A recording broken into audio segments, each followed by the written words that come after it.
And good morning. It is a Tuesday edition of Glenn Clark Radio. I don't think I'm as angry as I was yesterday. And yesterday I somewhat blame the lack of sleep, but I more blame the doofus who did the video that I just happened to see. Like, it was terrible timing for the show. Like, you blame bad football. Yeah, that's exactly right. Although last night was bad Boy, all of us sitting around like, oh boy, we just need some points in this game. I lost by 2, and the one where you were like, oh, you're fine. Yeah, I lost by 2. Oh no, I had the same. Yeah. I just needed one touchdown from Puka Nacua or Cooper Kupp, really, and I would have won both. They didn't score a touchdown all night. Nobody's criticizing Sean McVay because, like, Sean McVay, for some reason, Sean McVay we just treat as like this above reproach type of figure in football because he was this hotshot young coach who won a Super Bowl, and we're like, oh, he must be a genius. He must be a savant. Remember when he ran the ball with a minute left on third down, let 20 seconds go off the clock, only to then kick a field goal on the next third down? Remember when that happened? Remember when he took all the time off the clock and then just said, the hell with it? Insanity. I mean, utter insanity. I don't... My brain can't handle that. And I come to find out that, like, apparently Sean McVay is just as bad at all of this as everyone else we don't like. It's so funny how we continue to believe that there's only one coach who's not perfect. Sorry, I take that back. Strike it. We do believe other coaches aren't, but there's only one coach we care about. That's not perfect in these scenarios. And we somehow convince ourselves there's one who is. We think that Andy Reid is perfect in these scenarios. He's not. Absolutely not. Well, he might be. No. It's unreal, man. Like, it's why you just will never get me to get all that worked up about John Harbaugh when it comes to game situations because, like, dude, they're all bad. Whoever you're replacing him with is just as bad at this. Challenging a catch inside the 5-yard line, I criticizing 100%. Criticizing, no question. They're all awful at this. All of them. Every single one of them. Awful at it. I just can't get over so inside the 2-minute, I think it was the first play out of the 2-minute drive. Stafford was trying to get it to Kyron, and at PPR I needed 2 points. Mm-hmm. So I mean if he catches that ball, gets 10 yards, I win. Mm-hmm. So I can't stop thinking about that one. The ball got batted at the line of scrimmage, and I was like, if we did 5 plays that told we're not going to do that. The story of my fantasy football matchup? Yeah. You didn't watch all those games. You would have no idea how to do all of that. You don't have a clue. You don't know what I do. I got a funny feeling. Hey, coming up this morning, we are going to preview Waiver-Wire Wednesday with our buddy Joe Serpico. It's Tuesday, so we'll talk college hoops with Patrick Stevens. It's a big week for college hoops in the area. Maryland Marquette on Friday night. Also, the Hall of Fame event at the arena on Friday night with Villanova and Virginia, Penn State and Virginia Tech. So we'll preview all of that with Patrick. Who knows, stuff and things that might pop up. Also, later on in the program, I wanted to do it last week. We didn't get a chance to because of the short week for the game.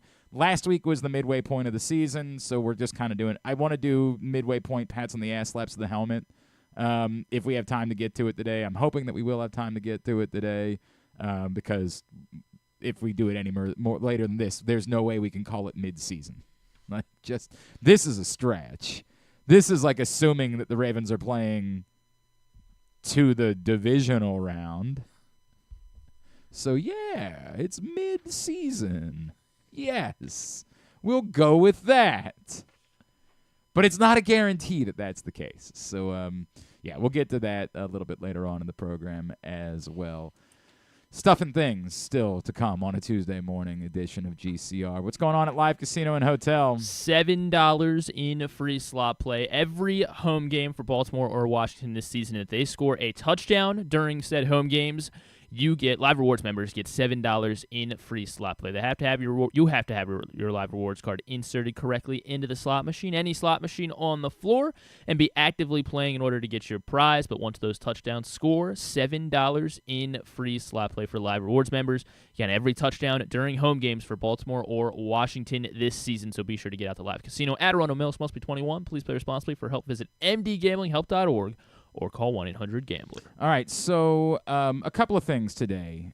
I don't have anything. Wait, what more? Congratulations to the Dolphins. They're not dead in the AFC playoff race either, which is insane because they're 3-6. But I'm sure you were a big fan of their touchdown celebration, huh? I didn't even see it. What was it? The little professional wrestling ring that they quickly set up. And who from the Vikings? Hill someone from the Vikings did the ray gun dance over the weekend and nailed it. He nailed it. I don't even remember who it was. I don't remember who it was but either. Nailed it. It was awesome. So you can pull it up over here so we can share it. See if you can. God, it was incredible. Whoever did it nailed it. I mean, like every ounce of it. Did the entire production. Cameron Bynum. Whoever that is, I'm sure a lovely human, quality football player, all of the above. Cameron Bynum did the ray gun, the entire dance from the Olympics. The entire thing. Not just like the rabbit hop. Not just that. The entire production. I don't know what he was celebrating. I don't know because they didn't score any touchdowns. He got a interception to seal the game. There you go. Game-sealing interception and did the entire damn dance. That one, I'm all in on. I don't really care. You're never going to get me to be all that. Like none of I don't know. I watch for the football. I don't watch for the celebrations. Well, you should. I know there are people who do. I do not. You just don't. It will take an awful lot to get me to give a crap about what the celebration is. Sometimes they're unique to like the city where you're playing, and so I can find some like, that's cool, like that's a good one to do. But more often than not, they don't do anything for me. Is this it? Yeah, this is it. Yeah, Cameron Bynum doing the whole thing. So this is the one where they have it, side by, I guess not side by side, but they're, him doing the move and then she does the move and then it's perfect. It is. It's just perfect. Spot on. The other thing I like from this game is they did have, I guess, an interception or a turnover of some sort where the entire defense ran down to celebrate in the end zone the way that all these defenses do. And Jackson DeVille, the Jaguars mascot, wouldn't move, trying to block them from being able to do their celebration in front of the camera. That is a 10.5. There's not a lot of good going on in Jacksonville, unfortunately. That, big thumbs up. Big thumbs up for Jackson DeVille. People saying, were trying to tell us this game not was on bad. my watch. Well, it was an awful game, but it did have two of the best two clips things. of the weekend. It did have two things that were redeemable from the course of the game, thanks to the mascot and thanks to Cameron Bynum's ray gun dance. So that's what there is. That's what we've got. Now, we filled our NBA Cup pool last night. Thank you to all of you who got in. $150 raised to kick off our annual drive to benefit the Helping Up mission. Bless you all for doing that. I had said last night when I went to bed, if I woke up this morning and there was demand for a second pool, I'd do it. I'm not sensing demand for a second pool. Because the game started 7 o'clock tonight, we have a very small turnaround for trying to do this, so either I'm going to need 5 or 6 of you to quickly tell me, hey, I missed out on it. I would like to get in. If that's the case, I'd be willing to, I guess. I think I'd be willing to kick off another one. But I don't even like the teams I had in the first one. That actually probably is the only reason why I'd be willing to do another one is try to get better teams. Oklahoma City right after Chet Holmgren got hurt. Did we update the odds after his injury? No, It was whatever the morning, Yeah, I don't know if I think you purposefully screwed me on this one. I think I got screwed. I wouldn't put it past myself to do that, but no, at least in this scenario, I think you and Khan were in on this act together. And I'll call him a con man for no reason.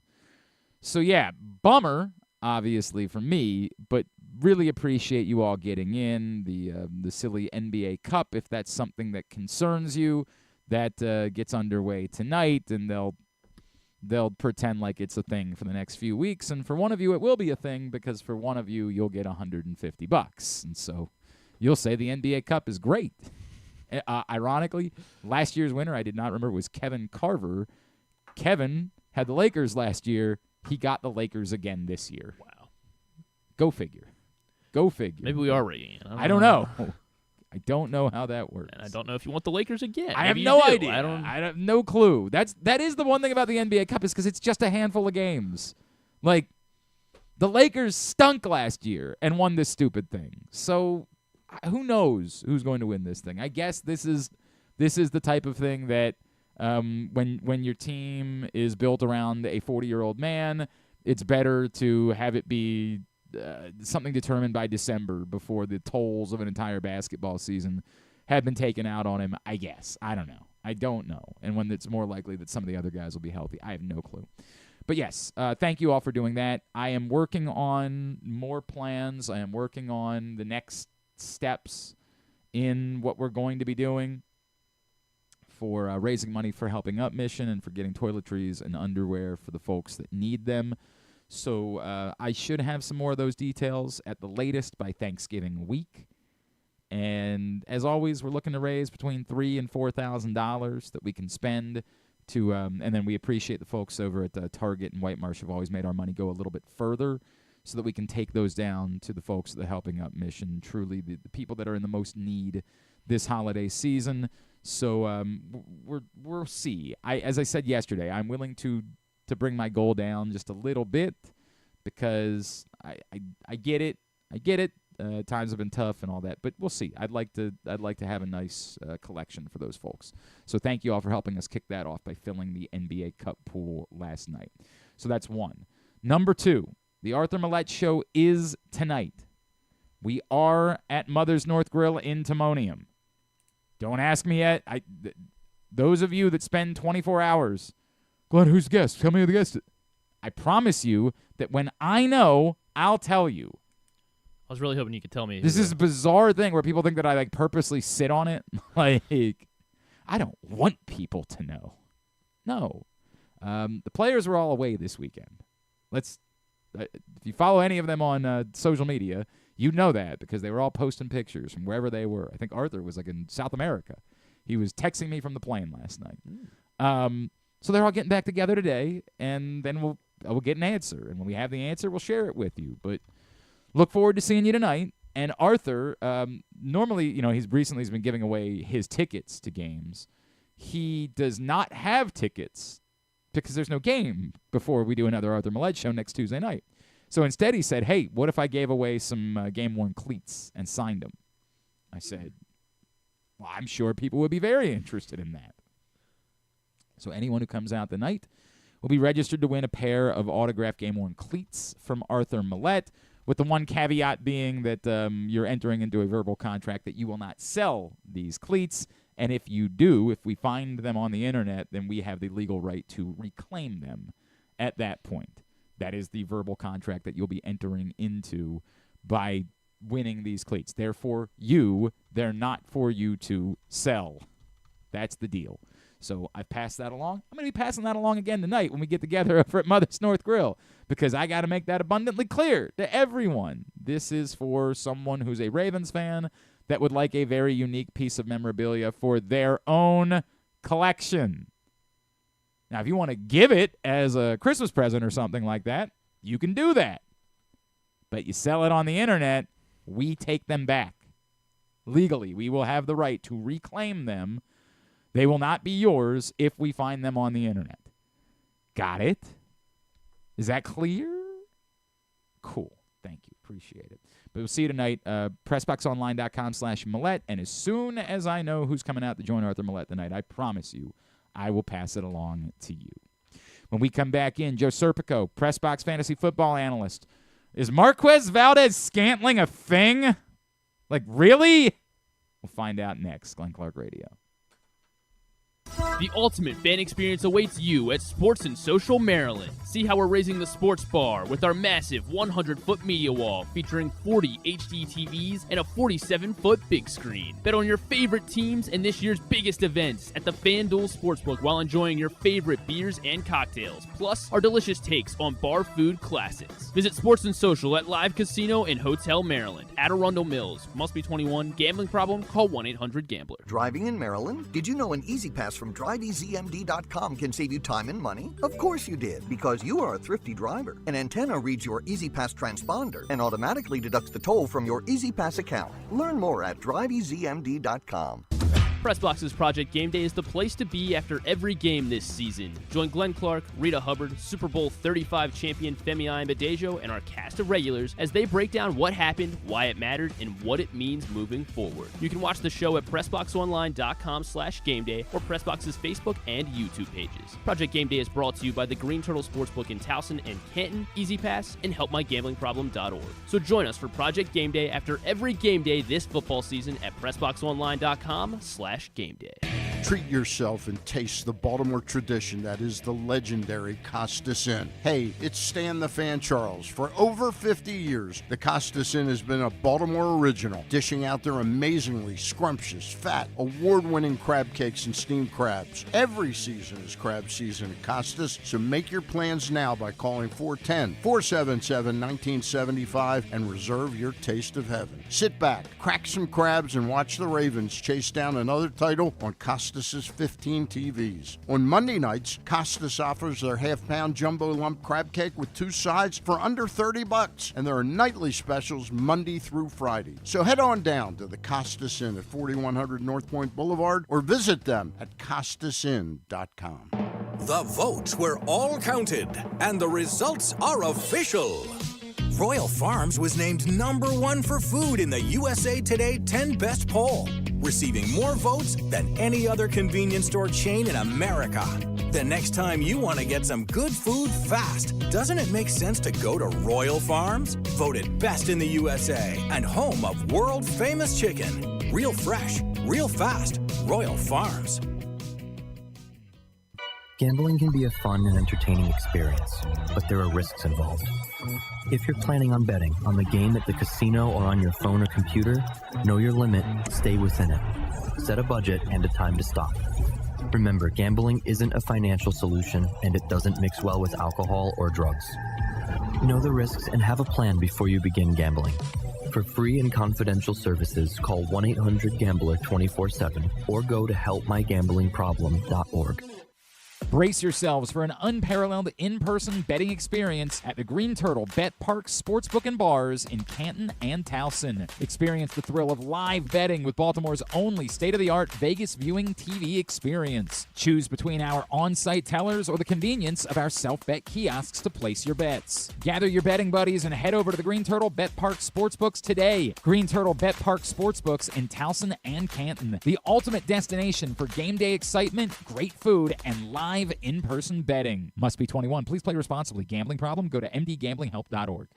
Coming back in here with Glenn and the other guy, Garrett, whatever his name is. You know who they are. All right, back in here on GCR as we continue along on a Tuesday edition of the program. One other note that I forgot to get. Colton Cowser was named a finalist for AL Rookie of the Year, so there's that. So do it. What do you mean do it? Moo. You can do it if you'd like. Well, you. No, I'm good. We know. Okay, so you don't like Colton Cowser? I'm all good. We get it. You don't like him. Yeah, that's exactly what it is. I don't like Colton Cowser. I couldn't be more indifferent. Colton Cowser's inclusion as a finalist, and should he win, is kind of a reflection on the weakness of the rookie class in the AL this year. It was a hell of a month for Colton Cowser, and then not a very good season after that. Not helping your case. You just hate him. Yeah, I just hate the guy, clearly. I'm sure I should just lie and be like, Colton Cowser was phenomenal all season long. And look, that doesn't mean that I'm down on Colton Cowser or don't think that he can be a quality baseball player or any of those things. It's just the reason why we're talking about it and the reason why we think Colton Cowser can win Rookie of the Year is because there just weren't – no one had a particularly good rookie season. Everybody else was – Luis Heel was good for a bit. Mason Miller was good for a bit. Like, there wasn't a particularly good American League rookie that stood out this season. So, because of that, it's possible that Colton Cowser ends up winning. The odds makers don't think he's the likely choice to win, but it would be good news for the Orioles, clearly, if he did, because it would get them another PPI pick. So I am certainly rooting for him to win because, yeah, give me all of the, extra picks in the 30s in the draft. That sounds great, but do I think he's deserving of winning? Meh. Like, in context, I don't think he's dramatically less deserving than the other guys, but I watched the season long of Colton Cowser, and Colton Cowser winning the Rookie of the Year award would kind of be a wink, wink, nudge, nudge thing. Like, it would sort of be we kind of defaulted to this guy because we just didn't feel strongly about anybody else. That's the nature of it, but it's fun if to feel like if something's going on that you're involved with it. So Colton Cowser, a finalist for Rookie of the Year. Every Tuesday, we like to take a look at the waiver wire in fantasy football. Joining us now, he is our PressBox fantasy football analyst, brought to you by Live Casino and Hotel. He's Joe Serpico, and he's with us once again here on GCR. Joe, good morning. What's going on, buddy? How are you?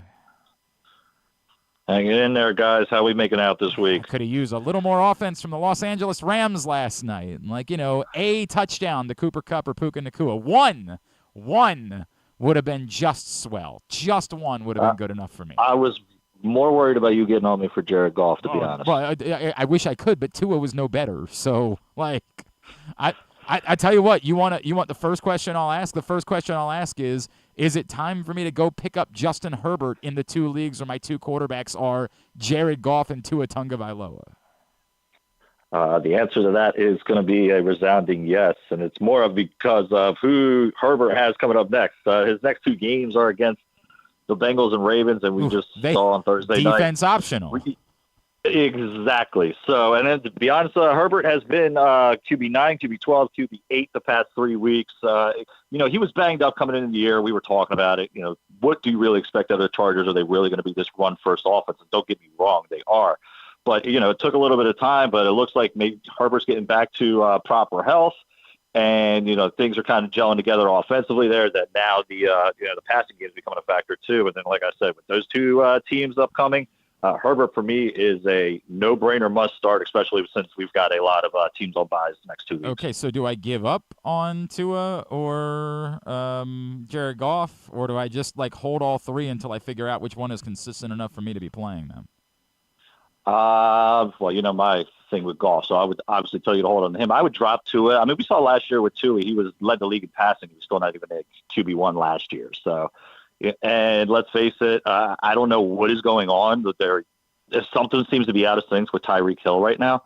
So until that looks better, I'm trying to avoid Tua. I'm not saying to avoid him, but in your situation there, I would just much rather have Herbert and Goff than have all three. In one of those two leagues, Jordan Love is also available. Would you rather Jordan Love or Justin Herbert?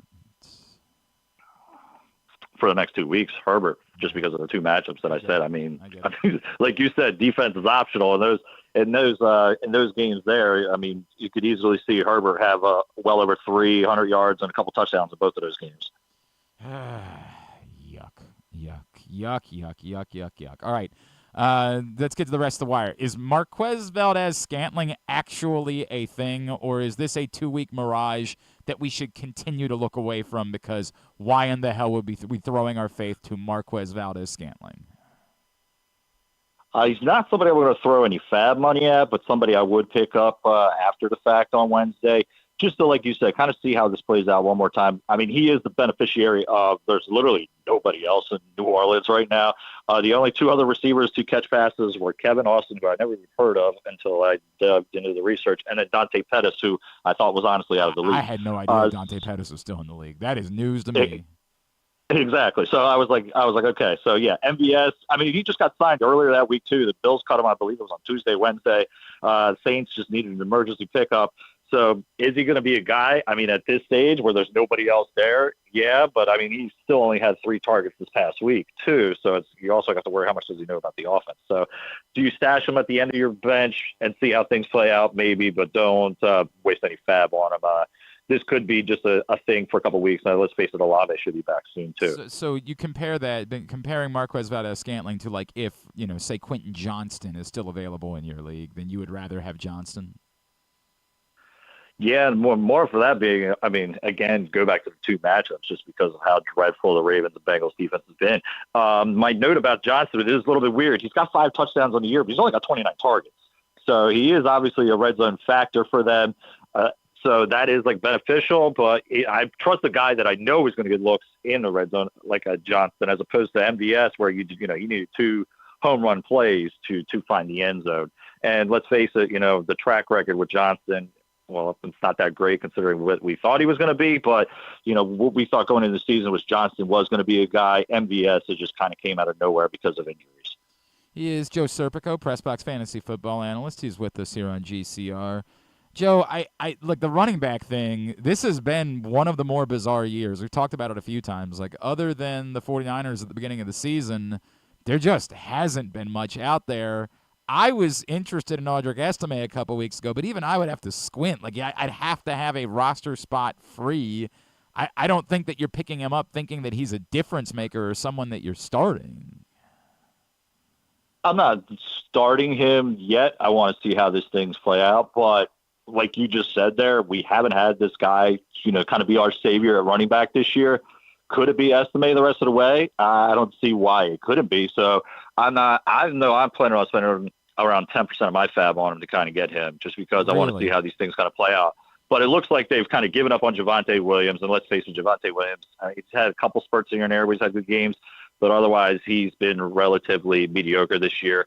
And then the other thing to think about is Jaleel McLaughlin actually started this game over. So all 3 guys are still a factor, but it looks like Sean Payton's kind of given up on the other 2, and it looks like Estimate is going to be at least the lead down back. I still think you're going to see McLaughlin and Williams in passing down situations, but those goal line carries for the Broncos, who are a lot better team than we thought they were going to be going into the year. Yeah, I'm picking up Estimate and see how it plays out the next couple of weeks. He might be that league winner, let's say, come playoff time. Okay. All right. I'm not saying it's not worth the pickup if he's out there, but boy, I don't know. That's how bad it's been this year. It really is. We're really shooting darts, especially at the running back. It's so funny because I'm in this league where we have like 4 players on the bench. That's it, and no IR spot. And the argument is, hey, we just want to keep the we'd like there to be a healthy waiver wire. There hasn't been a healthy waiver wire. Like, the waiver wire has sucked. I am still in that league with 4 spots on the bench. I've had like $75 of fab money all season. Like, there has just been nothing. I actually spent fab money to get the defense I wanted this week. Who's playing the Raiders this week? Because that's who I put the Dolphins. I put fab money in on the Dolphins defense just because they're playing the Raiders this week, and that's where I'm at this point because I've got it. I'm holding on to it all season. The hell is the point of me taking it with me to next year? I agree with that totally, especially when, now it's kind of crunch time. You need to win every game you can. So if you do got to spend a couple bucks on defense at this time of the year, it definitely makes sense. I don't say to do that in, let's say, weeks 1 through 6, but when we're now come to the part of the year, especially with buys like crazy these next 4 weeks, spending a little bit of fab on a defense, that absolutely makes sense. And then, even looking ahead, if you're a team that's, let's say, like 7-2 right now and feeling, or 10-2, whatever we're at with the schedule right now, it would be 8. Start looking ahead. We're 10 weeks in. 10 weeks in. Okay. So then, so you're looking at, what are the best matchups of week 15, 16, and 17 if you're that far ahead? If you're like another team that's kind of mediocre, then you want to do what you're saying there. Get the best you can do at every position, and it includes every now and then throwing some fab at a defense. You have a suggestion? Do you have a defense in mind for those weeks that is worth holding? I'm doing a thing I've never done before, by the way. The Chiefs defense was on the waiver wire a couple weeks ago, and I picked them up for, I think it was the Raiders game. I don't remember who they were playing, but I picked them up for a week. And I never hold defenses, but I am holding a second defense because I feel like the Chiefs defense is too good for me to put back out there on the waiver wire. The Chiefs defense, I was in the same situation, and I have them as well. And I got to make a decision for this week because they play the Bills, but then after that, it's kind of, the cake walk schedule the rest of the way. So, yeah, I'm with you on that. I'm not usually a person to hold defenses either. I kind of like to play matchups, but the Chiefs have been so good that the Chiefs and the Vikings defense have been kind of the two that like you really want to hold on to. Other than that, you just kind of play matchups here and there. Always target I kind of always go after who's playing the Giants, or the Panthers, and you mentioned the Raiders there. Those are kind of the three teams that I always try to pick on. Mike Gesicki did not help me out of tight end hell last week. Thanks for nothing, as every ball went to Tanner Hudson because, sure. Yeah, why not? So I go back to the well this week. Am I sticking it out with Kyle Pitts, or do I try to pick up Taysom Hill? Taysom Hill. I mean, we saw it again this week. They're going to find ways to get him the ball in various different ways. He caught passes this week. He was a factor at the goal line. He didn't score. He got stuffed actually, but he was just a couple of yards short from finding the end zone there. And like I've always said, you always have that the threat of him being a passer too. So Taysom Hill for me, especially, I just mentioned the Saints have nobody there right now. I mean, Kamara led the team in targets, and it was just 6. So they're not really trying to air it out too much. They're going to try to keep the ball on the ground, and I do think that includes getting the ball to Hill as well. So he's always been like the little cheat code at tight end. So if he's available, he's definitely the guy that I like to start. And then, you get those weeks where he gets you 2 points, but then you get those weeks where he gets you 20. Go ahead, Griffin. Let's do who was that? Oh, Gus Edwards. Is there any? Obviously, if we're still just kind of just scraping the bottom of the barrel here for any running backs that are worth rostering or potentially starting, is Gus Edwards someone that's worth throwing any fab at? Just now that he got thrown right back into the rotation, seemed like pretty regularly on Sunday. I think he's one of your higher handcuffs. I mean, if you're a J.K. Dobbins owner, you definitely want to grab him. But if you're just somebody around the league, I think you can leave him kind of on the bench for now.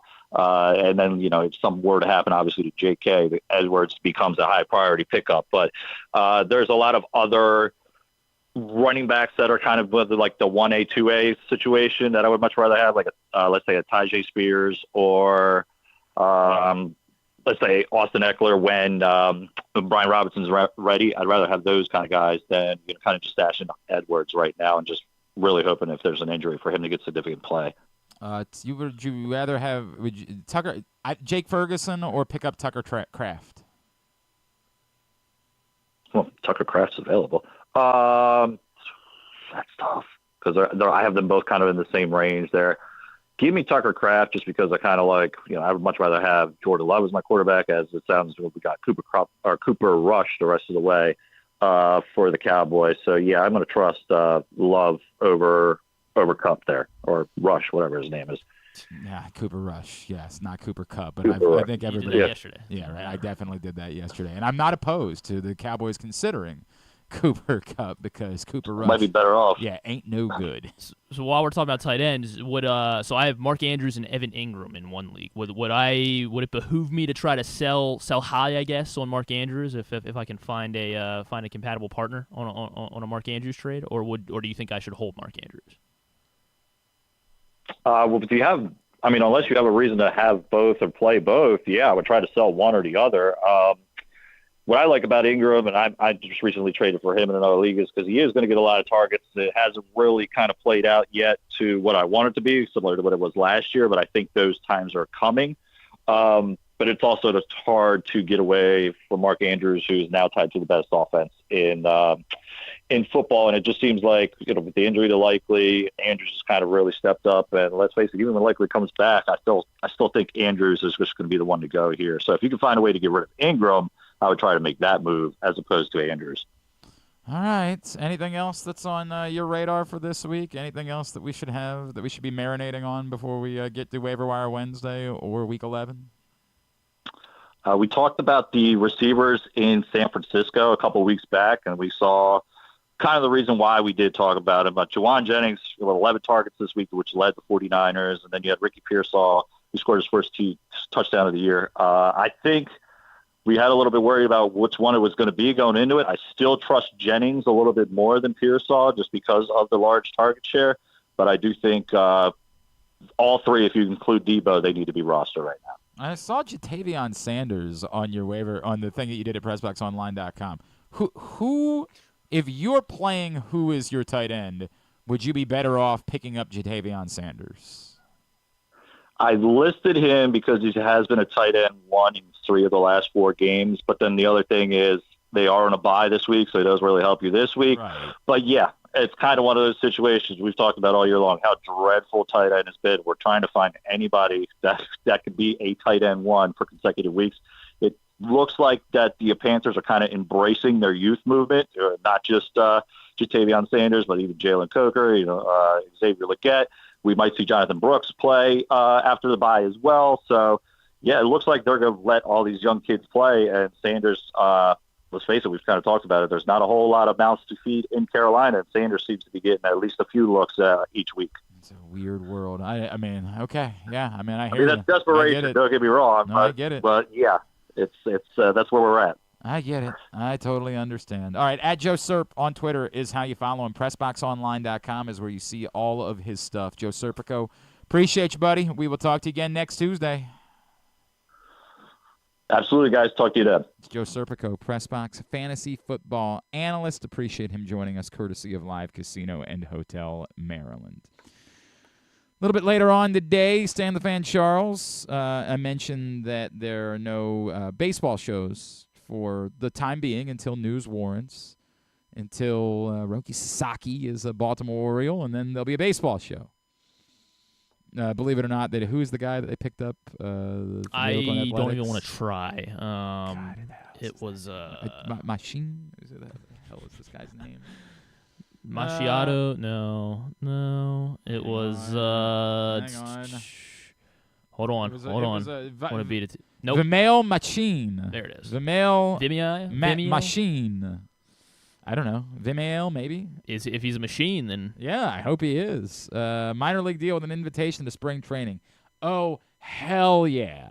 Former Athletics infielder spent the past 2 seasons playing in the Mexican League. Last appeared in a big league game in 2022. Now that everybody else in free agency sees that they have the machine... It's all going to start lining up. They may have shown their hand a little too early because now everyone's like, oh, we got to pay Juan Soto right now. No doubt. Orioles got the machine. Are coming. They got the machine. What am I hearing that the Blue Jays are like active in the Juan Soto? Yeah, apparently they got the first meeting, right? I think that was what was reported. I feel like the Blue Jays though are. It's sort of like the Blue Jays have always been this team.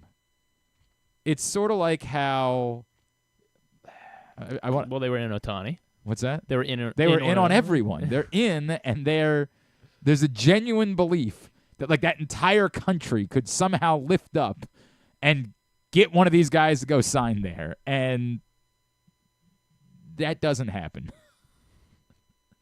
Like they've made trades for players over the years very successfully, but free agency has been a little tougher. Little more difficult of a sell. And you feel bad about it because, like, Toronto's a great place, man. And,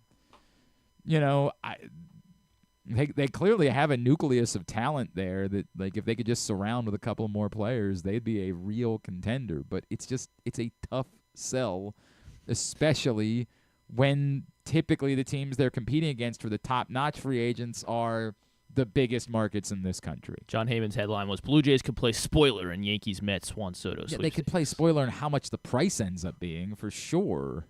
Like, they definitely might spoil that.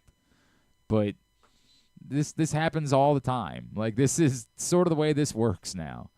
All right, go take your meeting with the Blue Jays. So you know what's going to happen? Is they're gonna overpay for Santander, and yeah, that might be the case. Be a Blue Jay. Right? That might end up being the backup plan. That might be it. Darn it. Yeah, it's a real bummer. Anyway, the point of this was no baseball show this week for Stan the Fan, but he and Gary Stein are going to get together today, I think about 5 o'clock, with Vinny Serrato, of course, the former GM and host over on The Fan. Talk about the Ravens, talk about the fallout from the trade deadline last week. So that'll be at Facebook.com/PressBoxSports, YouTube.com/PressBoxOnline, or PressBoxOnline.com/video. All brought to you by the Costas Inn. Stan and Gary Stein catching up with Vinny Serrato coming up a little bit later on today. So make sure you check that out, or if you miss it live, you can see it a little bit later on. All right, we continue along on a Tuesday edition of GCR. Maryland, once again, for the first time ever, won their first 3 games by 30 or more points as they defeated Florida A&M 84-53 last evening. Joining us now to talk about that and a big week coming up locally in college hoops. He is our friend Patrick Stevens, Washington Post, at Discourse on Twitter, Blue Ribbon, USA Lacrosse Magazine, and other places I have no doubt that I am forgetting about. Good morning, sir. How are you? I am well, Glenn. How are you? Everything is good here. I watched the game Friday night. I didn't watch either of the games that you had to pay for. I think there have been positive signs. I don't know, how much to make of what this Maryland team has done and how it might look when they play, obviously, a much more serious opponent this Friday night in Marquette. Yeah, I mean, first off, I think we can reasonably conclude that they can actually make a few three-pointers this season. Yes. So that was like job one in the offseason, was to be able to actually find people to do the novel thing of putting the ball in the basket. And it appears that that's happened. How well that translates against better teams, we'll see. But it should still be better than what it was last year. I think one of the things that I've taken away from watching all 3 of these games, and admittedly sort of dozing off and not really paying close attention in the second half because I was writing definitely the last 2 games, is they have options. You go back and look last year, do you know how many times Maryland had back-to-back games where Jameer Young didn't manage to be the leading scorer, at least a share of the leading scorer at least once in back-to-back games last year? It didn't happen at all? It did not happen at all. Yeah. Okay? They've had 3 different leading scorers this season. Right. And you can certainly make the case that Jacoby Gillespie's capable of going off for 20 in a game. And I think Selton Miguel, he has enough of a track record that makes you think he could go off for 20 in a game. And who knows? Maybe Deshaun Harris-Smith develops a little bit. That's a little bit more TBD. Haven't seen a ton there, but that's a possible 6th guy that could do it. And when you're sitting there wavering over 5 and 6 rather than last year where it was 2, maybe 3 could do it, that matters. So I think they are not going to be overly dependent on a single player. I think Gillespie's going to be their most important player because the ball's going to be in his hands a bunch. But I think that they can survive an off night from a Julian Reese or a Derek Queen or a Selton Miguel. They can survive off nights from a number of guys. And I think they'll even find once or twice this year that maybe Gillespie doesn't play well and they figure out a way to survive. So that's kind of what I'm taking away. I'm not sure just how good they are. This was clearly, the aside from the 3 prominent games, Marquette on Friday and then the neutral sites against Villanova and Syracuse, the rest of the non-conference schedule was designed to deliver 8 victories. Right. So they've picked up, they're 3 for 3. So not going to go too crazy about, the nifty stat of the first time in school history they've won their first 3 games by 30-plus points. The assignment in scheduling was to be able to figure out a way to do that. Right. But I think they're better. I don't have a problem saying I think this is a better team just based on what I'm seeing, the way the ball is moving, the shot selection, the shot execution, everything. These are not things we were seeing at this time last year against teams. Now, granted, they'd played UAB and Davidson by this point, but even against some of the teams that they were supposed to roll, there were nights where it looked really, really rough. And in fairness, there have been times where it's looked rough even in these 3 games. I mean, there was about an 8-minute stretch in the first half last night where just about nobody could score. It was really brutal basketball. The first half of the opener, it was kind of a jittery night for them.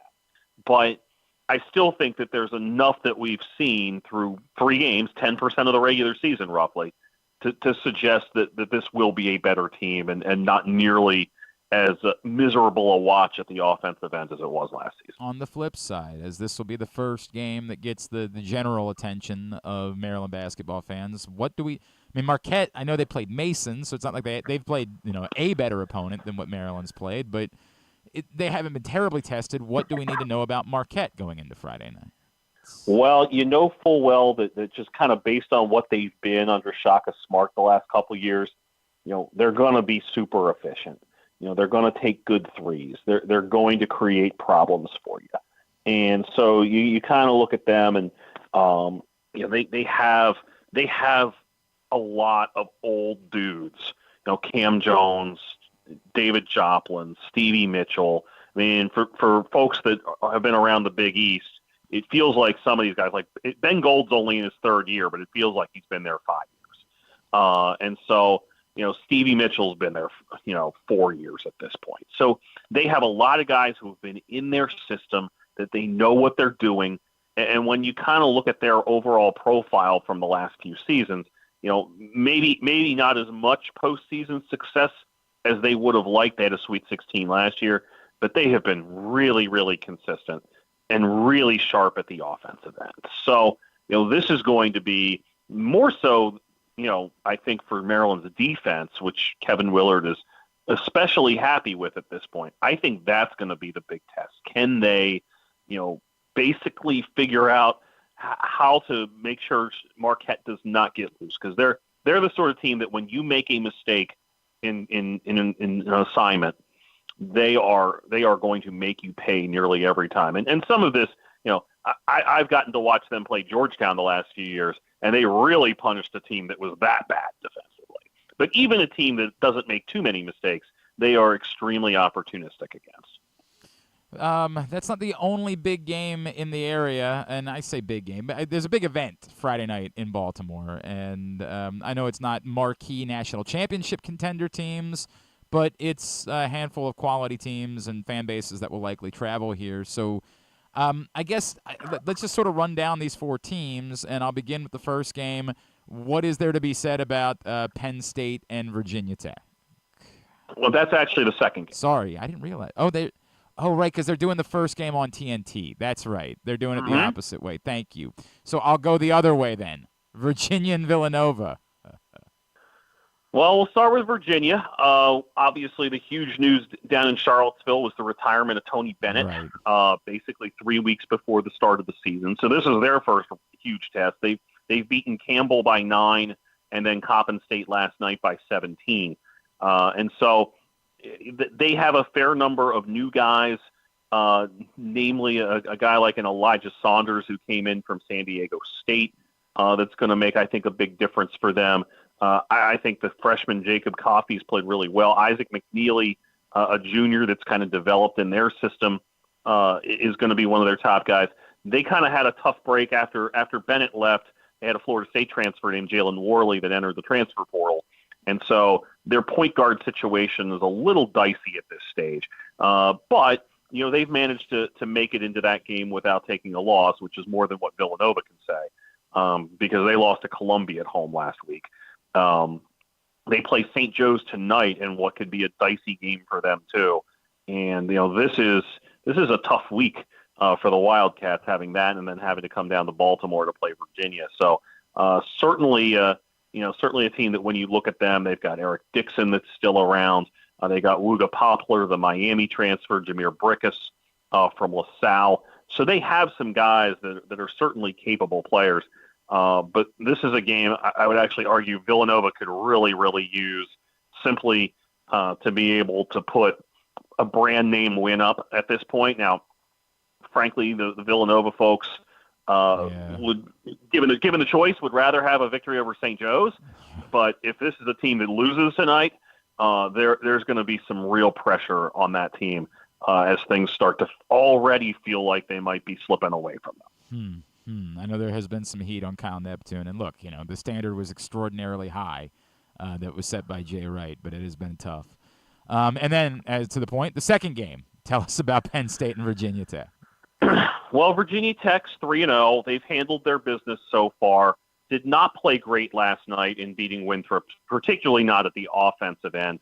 And they're a team. They had a player, Heisier Miller, I believe his name was, that basically they transfer from Temple. You recall late last season there were some issues surrounding the Temple program, and so there was an investigation, and Miller was one of the guys that was caught up in that. So Virginia Tech basically lost who it thought was going to be one of its better players.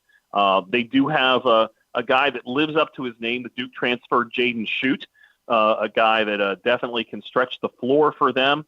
Last night made 5 3-pointers and scored 17 against Winthrop. And on a night when you score only 58, scoring 17 is pretty darn good. And as for Penn State, at this point, they've won their first 2 games. They've hung 100 on both Binghamton and UMBC. They get St. Francis of Pennsylvania tonight, another game that they should win. It's year 2 for Mike Rhodes, the former VCU coach. And the player to watch, I think, for them is Ace Baldwin, the former VCU guard that followed Rhodes to Happy Valley and is one of the best defensive players in the country. Yeah, and that's the Baltimore native, and that'd be one of the I guess the storylines for this weekend is seeing the former St. Francis star back in Baltimore. And I watched a little bit of Penn State against UMBC on Friday night. They obviously looked very good. And I guess I'll go there next, Patrick. Like, nothing from any of the local teams that particularly – I mean, I guess Navy against Harvard on Friday night was a pretty good win. Yeah, I thought that was a good win for them. And I saw Harvard on Sunday over at American. And by that point, American hadn't played since Monday, and Harvard's playing for the second time in 3 days. And American basically had their way with them, led from start to finish. Okay. But if you're Navy, you feel good about winning that game. You always feel good about winning a game in that event. But certainly you look at Austin Benini scoring 34.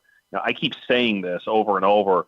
Aiden Kehoe is just so improved with 11 and 8 and 5 steals the other night. Donovan Draper, maybe not as active on the offensive end, only took 3 shots, but had 4 steals and 8 rebounds.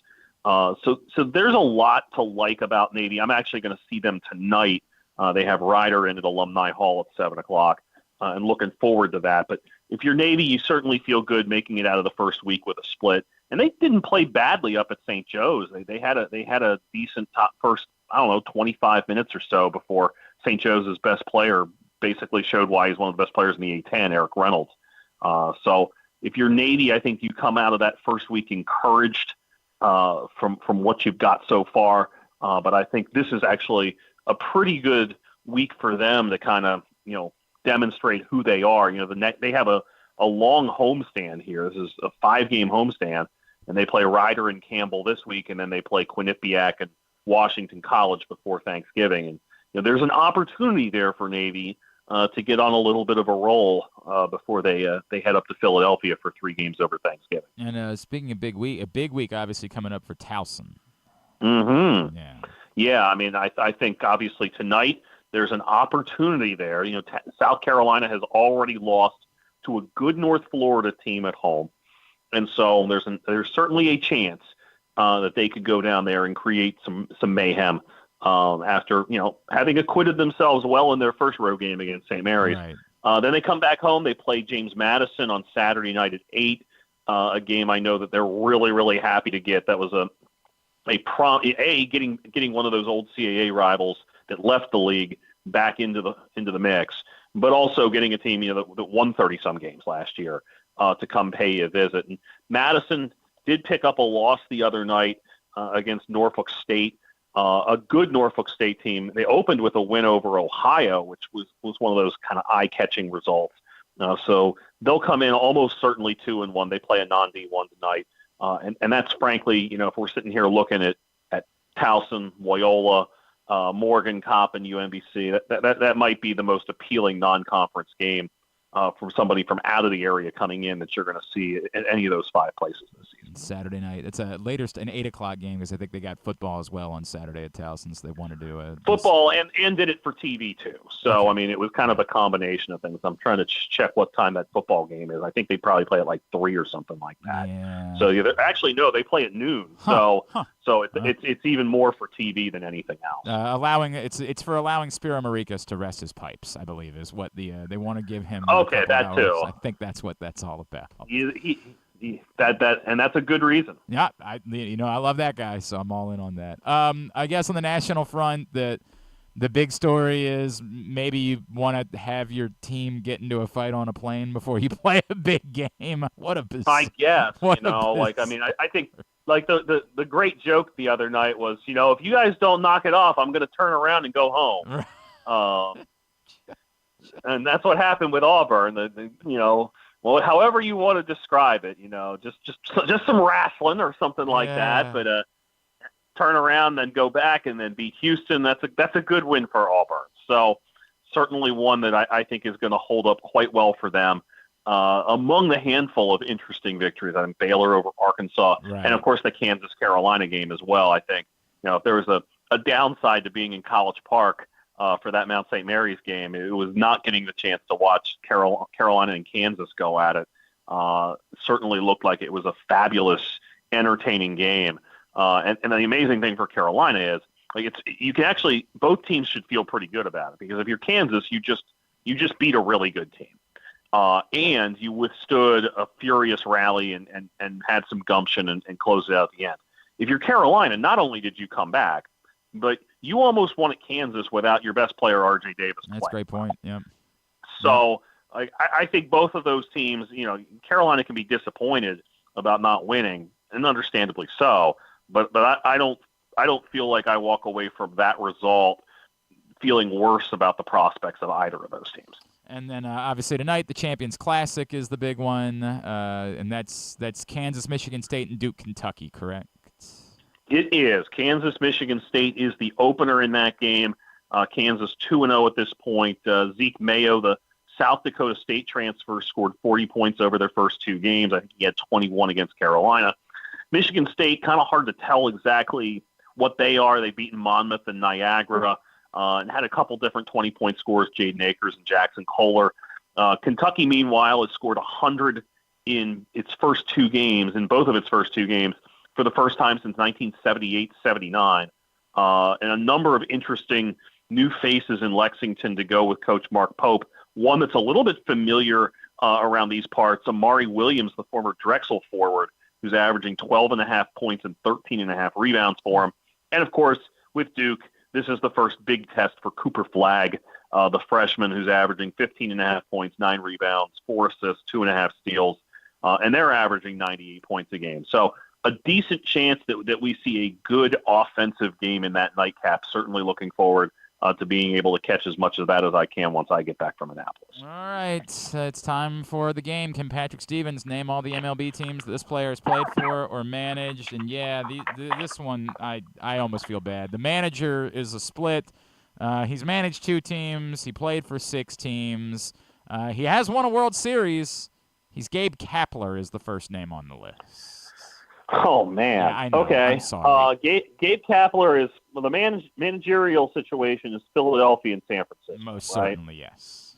Okay. So Gabe Kapler, I assure you, I had forgotten he was manager of the year in San Francisco in 2020. Yeah. I think they forgot about it, I too. think that's true. Like within about a year and a half. So Gabe Kapler was definitely a member of the Texas Rangers. He certainly was. He was definitely in Toronto, I believe. He was traded for Dave Martinez. He might have been, but he never played for them if he did. No, okay. Maybe he was the guy that took over for Davey there. Maybe. Never in Toronto. Detroit? Yes, Detroit. Began his career a couple seasons in Detroit. That's what I thought. Tampa? Tampa at the end, absolutely.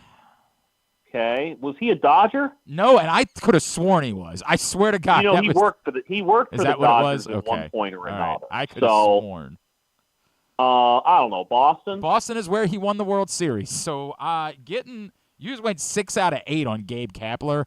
I think that's a hell of a win. I think that's about as good as it gets. There was a 2-year stint in 2002 and 2003 in Colorado, and then he was in Milwaukee in 2008. Those are the others. Next up on the list, someone who I imagine that you have covered. He is – I'm counting the team he's with currently, but he didn't actually pitch last season. 5 teams for Lucas Giolito. Lucas Giolito. Okay, so Washington for sure. Yep. And then the White Sox. Yes. He was an Angel. Yes. He was in Cleveland. I did not remember that. So what happened was that, like, the Angels Oh, put they a bunch put of everybody. guys on That's waivers. right. They put everybody on waivers. Now I do remember that. Thank you. So that's how we ended up there. So there's one team left, and Yes, it's who he signed with last offseason, but he didn't actually pitch for. So if you don't get this, it kind of doesn't count. But I don't know, Minnesota maybe. And it was Boston actually, and they exercised his option. I did not remember where he was. With them. And then in honor of, I don't know if you saw over the weekend, I'm sure you know that the quarterback for Boston College is named Thomas Castellanos, or I think it's actually Castellanos is how he pronounces it. And assigned to the Boston College game on the CW this weekend was one Tom Brenneman, who, of course, famously, we all had some fun with that on the internet. So 4 teams for Nick Castellanos, and it's going to be a deep drive from Patrick Stevens. Detroit? Yes. The Cubs? Yes. The Reds? Yes. And Philadelphia. Very good. Navy tonight. What else is on the docket for this week, sir? Over George Mason tomorrow, they have Central Michigan in. Then a local matchup, Coppin and UMBC in Catonsville on Thursday. I'll be at that Baltimore doubleheader on Friday. And then Saturday will be a combination Notre Dame and Georgetown in the afternoon, and then hopefully that Towson game in the evening. And then to kind of wrap it up on Sunday and Monday, you're looking at back to Navy. They play Campbell Sunday afternoon, and then Monday a first look at GW when they play NJIT. At Discourse, D1S Course on Twitter and on Blue Sky now, correct? On Blue Sky now, yes. On the Irving Berlin place. There you go. Get over there. You want updates on the Maryland scoring list? That's where you're going to find them, is on Blue Sky. So head over that way. It actually got me to go over and activate my Blue Sky account the other night. So you've accomplished something there, sir. I'll give you that. Always appreciate you, buddy. Thank you. We'll talk to you again next Tuesday. Awesome. Thanks so much, Glenn. That's Patrick Stevens with us every Tuesday on GCR as we talk college hoops. When we come back in, Super Bowl champion Qadry Ismail, he knows a thing or two about Ravens-Steelers. The best game of his career came against the Steelers. We'll talk to him as we head into Ravens-Steelers week on GCR. Treat yourself and taste the Baltimore tradition that is the legendary Costas Inn. Hey, it's Stan the Fan Charles. For over 50 years, the Costas Inn has been a Baltimore original, dishing out their amazingly scrumptious, fat, award-winning crab cakes and steamed crabs. Every season is crab season at Costas, so make your plans now by calling 410-477-1975 and reserve your taste of heaven. Sit back, crack some crabs, and watch the Ravens chase down another title on Costas' 15 TVs. On Monday nights, Costas offers their half-pound jumbo lump crab cake with 2 sides for under $30, and there are nightly specials Monday through Friday. So head on down to the Costas Inn at 4100 North Point Boulevard or visit them at costasinn.com. Make the most out of every day in your Toyota RAV4. Available in hybrid or gas-only models. A RAV4 can get you where you want to go in style. Check out buyatoyota.com for deals on new RAV4s from your local Toyota dealer today. The drug scene in Maryland is changing. Fentanyl and xylazine are being added to street drugs, and you may not even know it. Xylazine is not even intended for humans, and fentanyl is an opioid 50 times stronger than heroin, and contributed to over 80% of overdose deaths in our state. Anyone who uses drugs, even occasionally, is at risk of overdose. To learn more, visit stopoverdose.maryland.gov or call or text 988. The votes were all counted, and the results are official. Royal Farms was named #1 for food in the USA Today 10 Best poll, receiving more votes than any other convenience store chain in America. The next time you want to get some good food fast, doesn't it make sense to go to Royal Farms? Voted best in the USA and home of world-famous chicken. Real fresh, real fast. Royal Farms.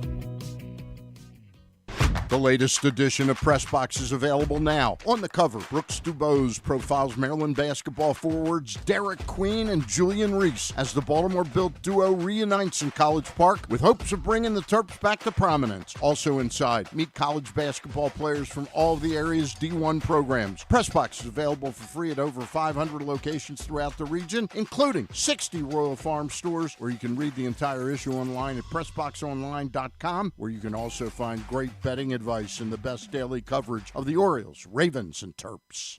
Need a trophy or award that's as unique as the achievement? Look no further than Crown Trophy. With locations in Owings Mills and Gaithersburg, they specialize in custom trophies, plaques, and medals for any occasion. From sports and academic awards to employee recognition and corporate gifts, visit crowntrophy.com today and let them help you create a lasting memory for your school, team, or business. Crown Trophy is a proud supporter of the Maryland Public Secondary Schools Athletic Association. crowntrophy.com.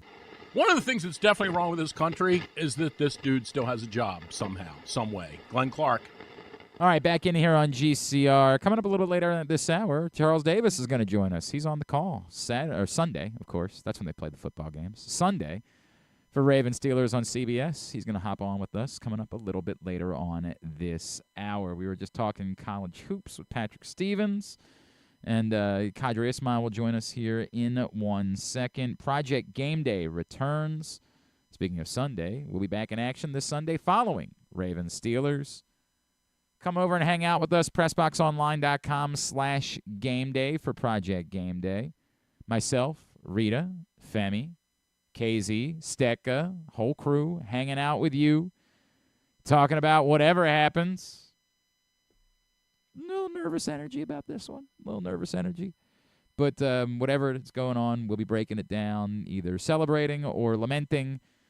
PressBoxOnline.com/Game Day. It's also live, YouTube.com/PressBoxOnline, Facebook.com/PressBoxSports. All brought to you by the Green Turtle Bet Park Sportsbooks in Towson and Canton. Easy Pass and HelpMyGamblingProblem.org. We will see you for Project Game Day this Sunday, immediately following Ravens Steelers. PressBoxOnline.com/Game Day. And we, of course, with you every game day all season long, so come hang out with us. All right, it is Ravens Steelers week. Joining us now, this man knows a thing or two about big games against the Steelers. He is Super Bowl 35 champion. And a man you see on WJZ 13, our friend, Mr. Qadry Ismail, back with us now here on GCR. Qadry, what's going on, brother? How are you? Man, it's still a week, right? And I don't know if we could cover a cold. Man, all right. Okay, I want to talk about it, right? Because I know you're right. I'm in this weird headspace where I am trying to not obsess over the defense because I genuinely believe that what we're watching with Lamar Jackson is so once in a lifetime that I don't want to lose the plot when I obsess over the struggles of the defense, which are real and I'm concerned about. But Qadry, I'm telling you, every game they go into, I think they're going to win that game because they have Lamar Jackson and the other team doesn't. Yeah, that's all well and good, but the problem is when you have a division opponent and they know you, you know them, you wind up having these close games that can literally be a Justin Tucker missed extra point away from losing. Right. That's a different conversation. We had Justin Tucker and Lamar at the same time, and now all of a sudden Justin is deciding to take a hiatus. However, at the same time, the defense all of a sudden went from, this is what Baltimore's foundation is built upon, to now we just don't know. And so I appreciate Lamar. I know his capabilities, but we also recognize just how roller coaster everybody's been when it comes to whether or not this team is a dominant team or just an inconsistent team, and who knows who is going to show up for that game. Qadry, do you think it's more on personnel, or do you think it's more on scheme, coaching, and the struggles of a first-year defensive coordinator? So everyone is dumping on this first-year defensive coordinator, Zach Ornis. The getting a play call in late that is a first-year head coach. Maybe the personnel package as you're running on the field, you see 12 men on the field, that's a first-year head coach thing. The looking like guys don't know where to line up, that's a first-year head coach thing.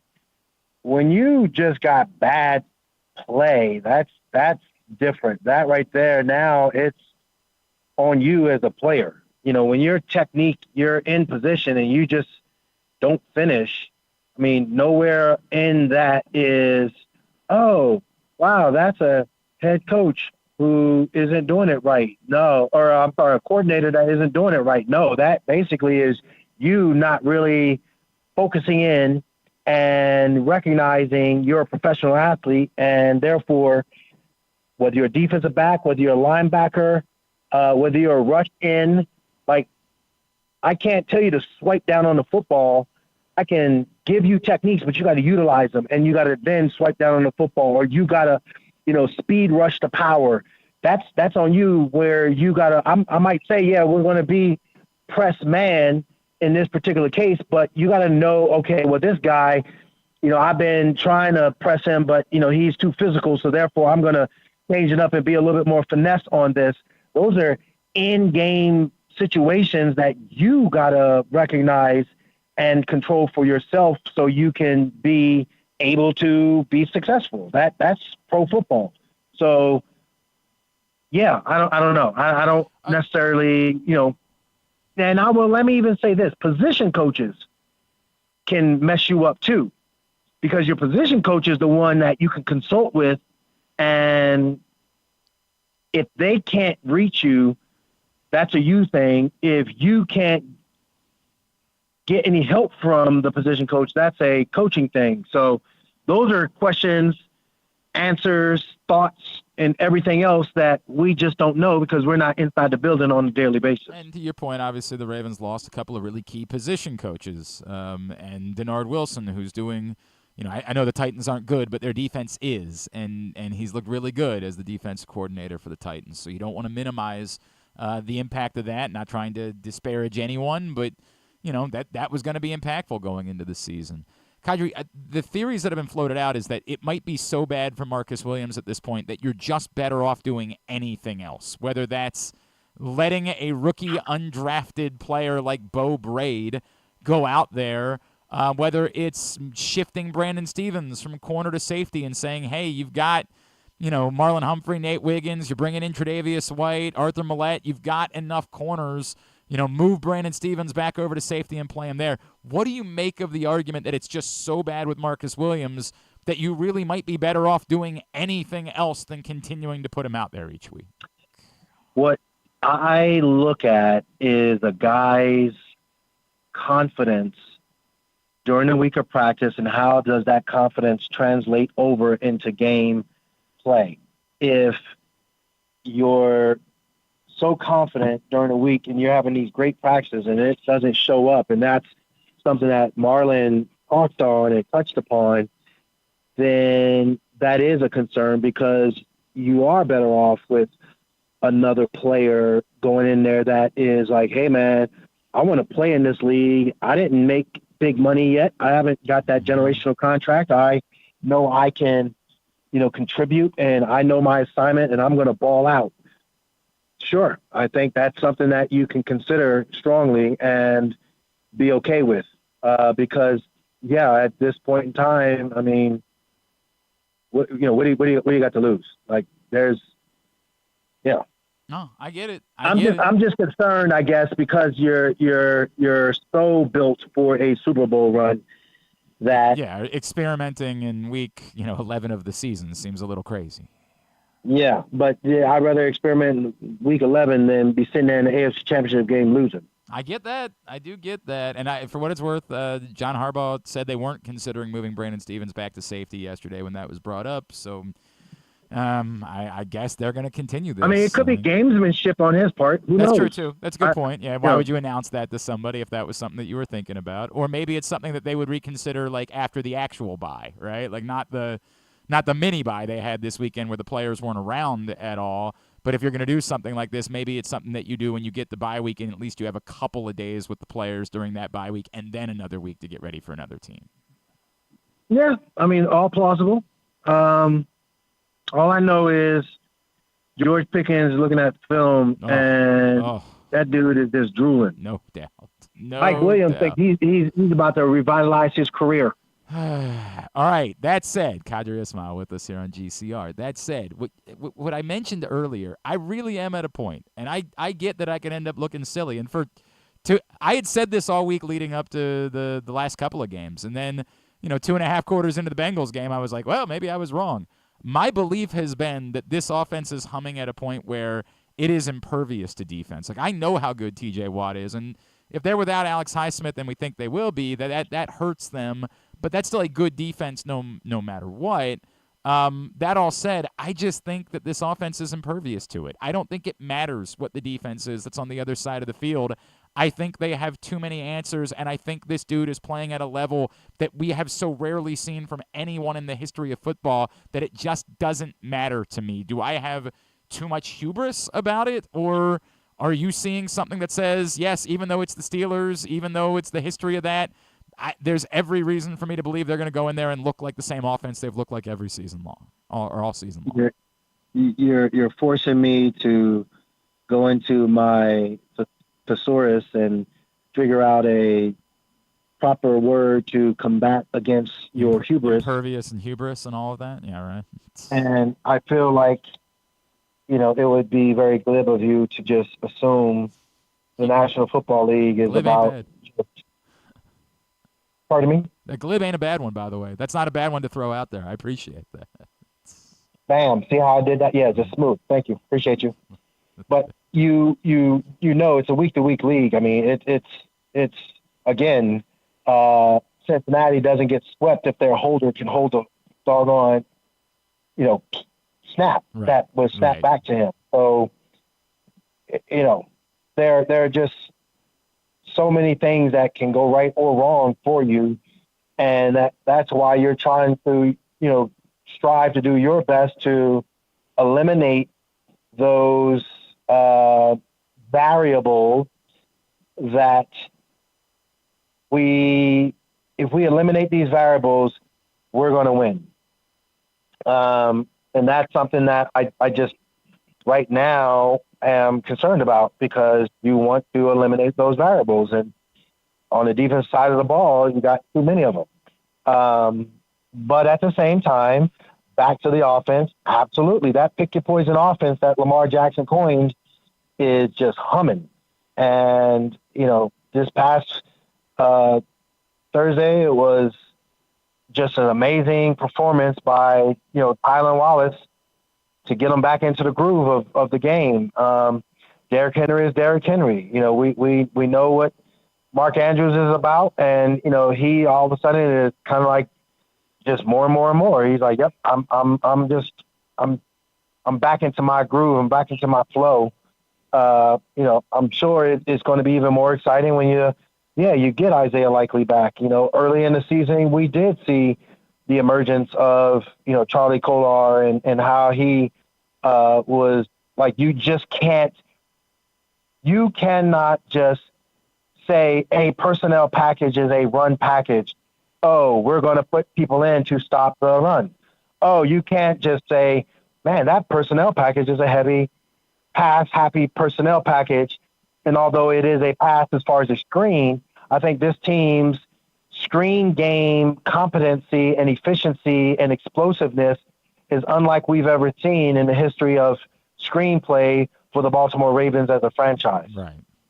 But to the point, Qadry, when I say they're off, I don't know that they can win every game. I just would be stunned they'd be shut down by any particular defense. That said, was there anything about their slow start, the fact that they did only have 7 points, and it wasn't just they only had 7 points, other than the touchdown drive in the first half, they were 3 and out every possession. Was there anything about that was particularly concerning to you, that opened your eyes before the explosion that we saw late in the third and into the fourth quarter?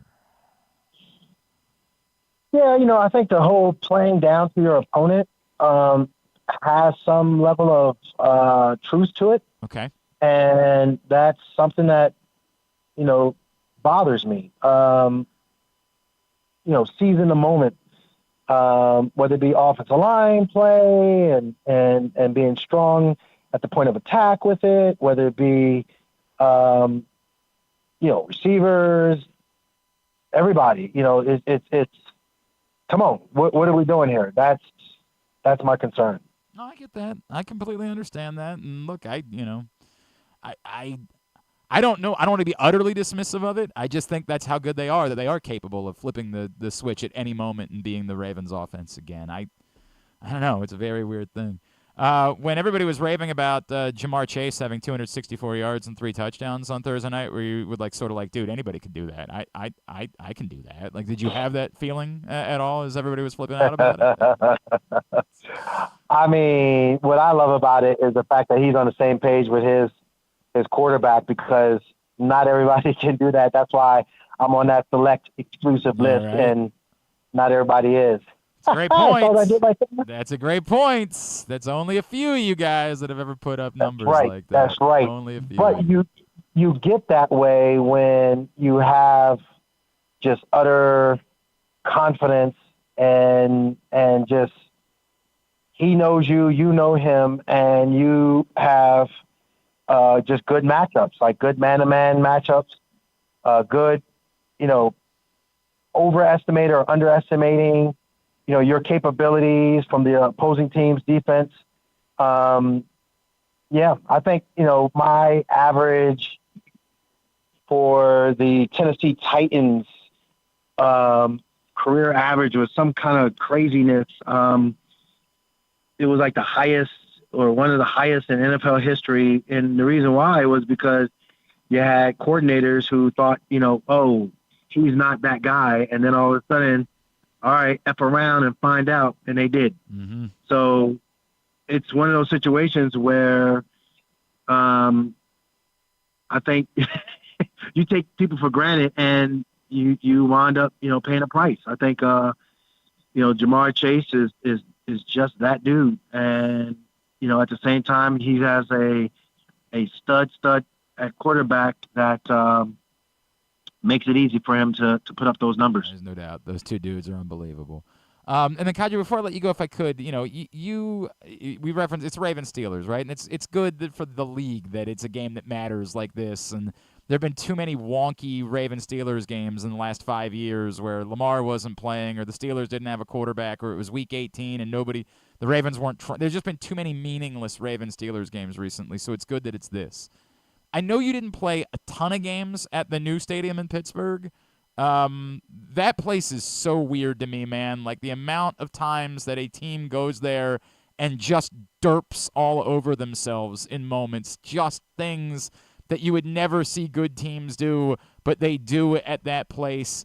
What is it about Pittsburgh and that stadium and that atmosphere that we just see, like what we saw from the Ravens a year ago when they just flatly refused to catch the football for 60 whole minutes of a game?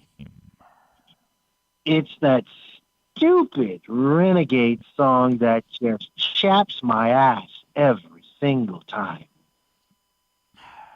Do they know it's coming? Like, we know.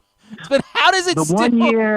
The one year where Joe Flacco and company went there and literally I thought we were going to win a playoff game, and I think it was 21-7 at the half or whatever, and they wound up coming back and winning. And they played Renegade not once but twice, and it just irked the living poop out of me. And then the following year, you had T.J. Houshmandzadeh have a curl route, a stutter and go, winds up catching a touchdown. Dennis Pitta had a great game. They wound up winning, but I was like, mother of pearl, is this Renegade? I think that year John played the song at practice just to kind of have some sort of antidote. Yeah. So hopefully at the Castle right now, Renegade is playing on repeat just so the antidote is strong and well and able to thwart any negative efforts by the Steelers. Torture them with it this week. Waterboard them with it this week. Make sure that they are fully prepared. You want to remind everybody about missile training?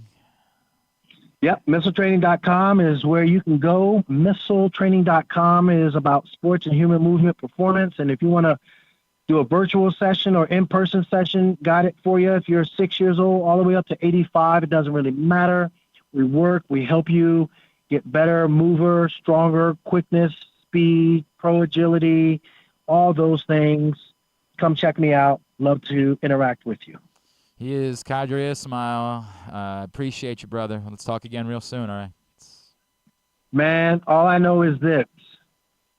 When it comes to the Ravens and Steelers, you cannot be melancholic about it. You must be in a position of zen. Okay. That is all. So do I need to I need to meditate, something like that? Is that what you're telling me this week? Is to do some meditation? Pretty much. All right, I'm on Pretty it. much. I'll go if you want to go to hot yoga. I'll go with you.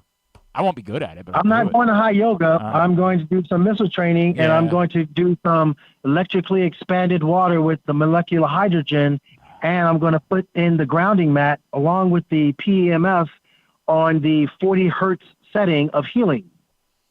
All right, I do that with you too. Oh, I've told you that before, and I haven't showed up, so I'm not going to lie to you. I love you. Thank you. Appreciate you, man. Thanks for doing. Love you too, brother. Always. That's my guy. Qadry Ismail. Number of times he'd be like, "Bro, just come up here. Just do this." Like, yeah, I'll be there. It still hasn't happened. It's on me. It's not on him at all. It's completely my fault. Appreciate him taking the time for us. Hey, County Sports Zone. We're in playoff season in fall sports. CountySports.zone is where you find everything you need to know. I think the A-Conference Championship is set up. Spalding's going to win it. But, you can find out more by going to CountySports.zone. It's proudly sponsored by your local Toyota dealer and buyatoyota.com. When we come back in, Charles Davis, he's calling the game on Sunday. He joins us next. Glenn Clark Radio.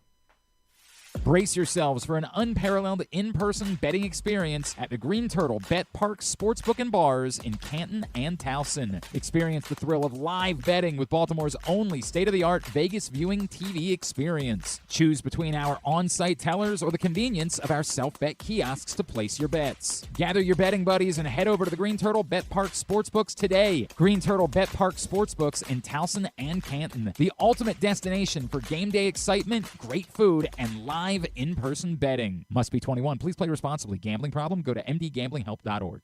Hey Baltimore, it's number 10, Arthur Millette, and I'm hoping you'll slot us in all season long for the Arthur Millette Show. We will be traveling around the region all season, giving you the chance to get to know me and my teammates. There will be some football talk and a lot more. You can watch this show live on PressBox's Facebook and YouTube pages and listen every Friday night on 105.7 The Fan. Find out more at PressBoxOnline.com/Millette. The Arthur Millette Show, the only show in town that's a work of art. The next Arthur Millette Show is Tuesday, November 12th at Mother's North Grill in Timonium. It's brought to you by 1-800-GAMBLER and Easy Pass. Whether your focus is luxury and comfort, convenience and technologically advanced connectivity, or sporty performance and aggressive styling, we've got the perfect Highlander for you. Check out buyatoyota.com for deals on new Highlanders from your local Toyota dealer today. The ultimate fan experience awaits you at Sports and Social Maryland. See how we're raising the sports bar with our massive 100-foot media wall featuring 40 HD TVs and a 47-foot big screen. Bet on your favorite teams and this year's biggest events at the FanDuel Sportsbook while enjoying your favorite beers and cocktails, plus our delicious takes on bar food classics. Visit Sports and Social at Live Casino and Hotel Maryland at Arundel Mills. Must be 21. Gambling problem? Call 1-800-GAMBLER. The drug scene in Maryland is changing.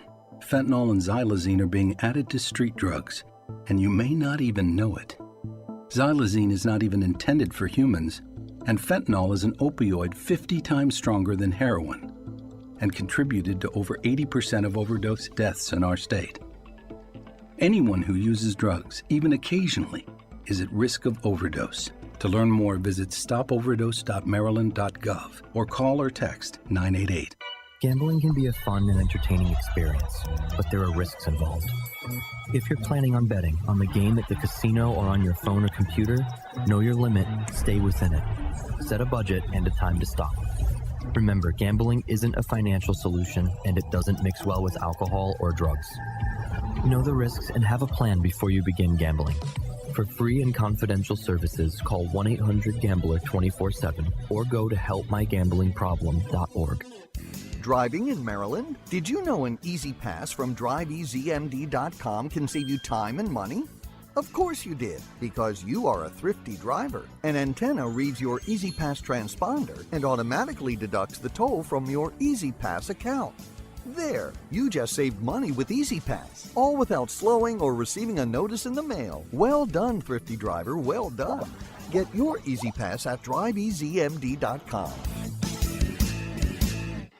Contrary to what some people believe, I actually like this guy when he sleeps. Glenn Clark, talking sports. All right, back in here on GCR, Tuesday edition of the program. And if you haven't picked up the print issue of PressBox yet, don't know what it is that you're waiting for. We were talking college hoops earlier with Patrick Stevens, and lots of college hoops inside this print issue. Great cover story from Brooks DeBose, all about Derek Queen and Juju Reese, the former St. Francis teammates who have reunited in College Park this season, trying to bring Maryland basketball back to prominence.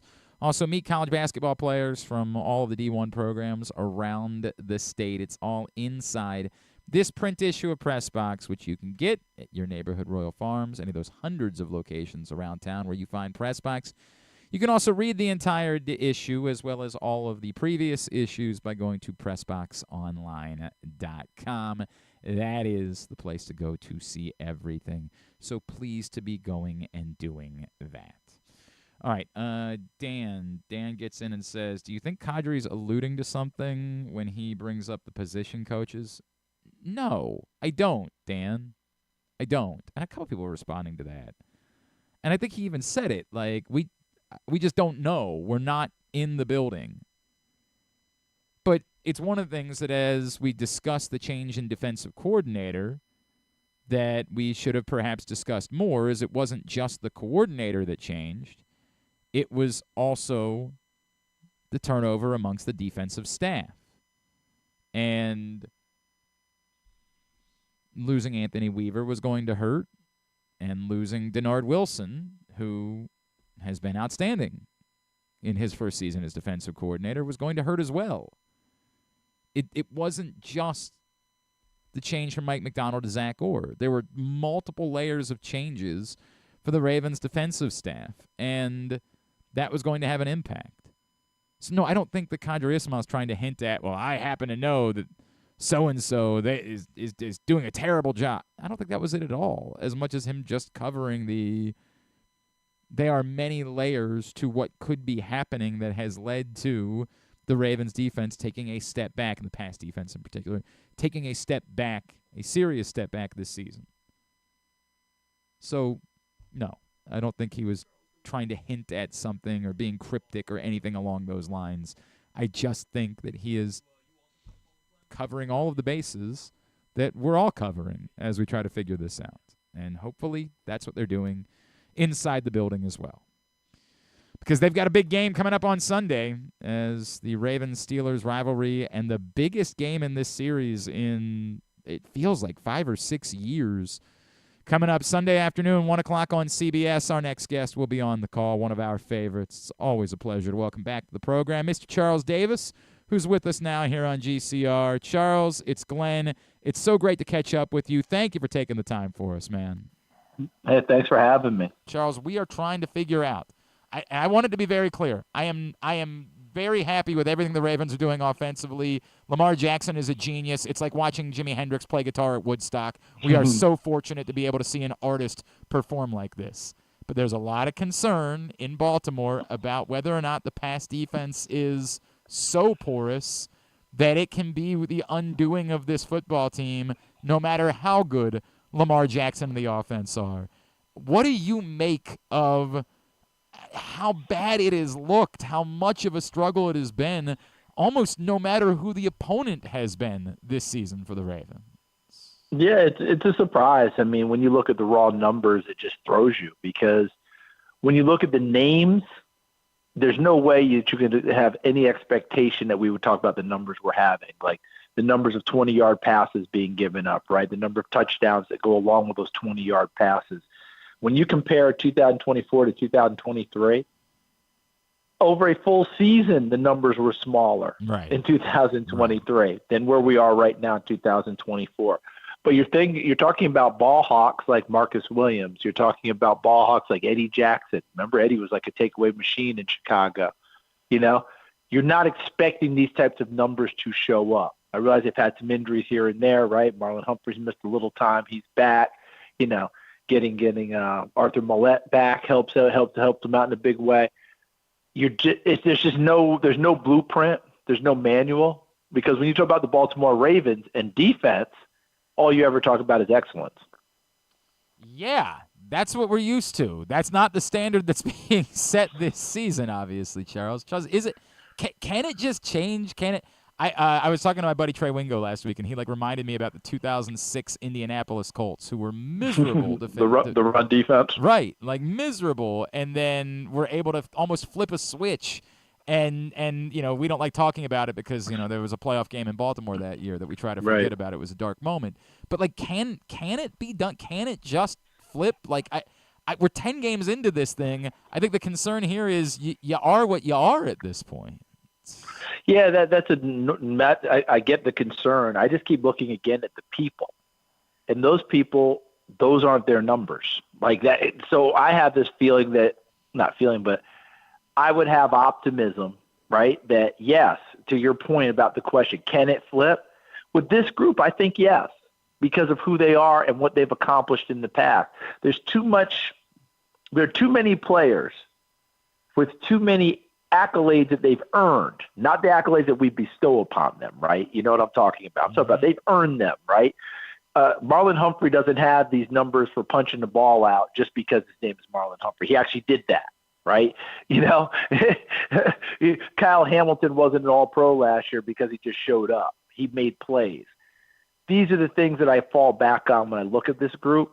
Now, how they get there, do they have to make a decision about maybe playing differently than they've played in the past? Do they, change what their structure is and maybe philosophy about what they do?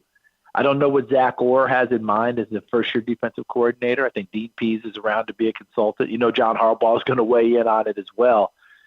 That would have to be an overall looking at this unit, looking at this group, and saying to yourself, I do think they can get better playing the way we have, or I have to change what I'm doing because this year, for whatever reason, this group isn't playing to what we need for what we normally call. That's going to be interesting to watch. That's what I'm eager to watch on Sunday, to see if I'm seeing different in how they present and go about their business, or are they still doing it the same way, hoping for the better result because these guys have done it quite well in the past. And obviously they've had this little mini bye that they could maybe spend some time reconsidering things and make some changes. I'd say there have been a few meetings along the way. I'm going to have to guess. Charles, I think the other thing, too, is it really about the secondary? And, Marcus Williams does stand out as someone who is particularly playing poorly, right? There's no debate about that. But I think they got him out for a game, so they must have felt like they needed to, let him sit for a while. And I thought he was a little bit better. Maybe get you and air you out. He was better the next game. But then then against Cincinnati, you have that ugly play where he just forgets that Jamar Chase exists and allows him to go for a 70-yard touchdown.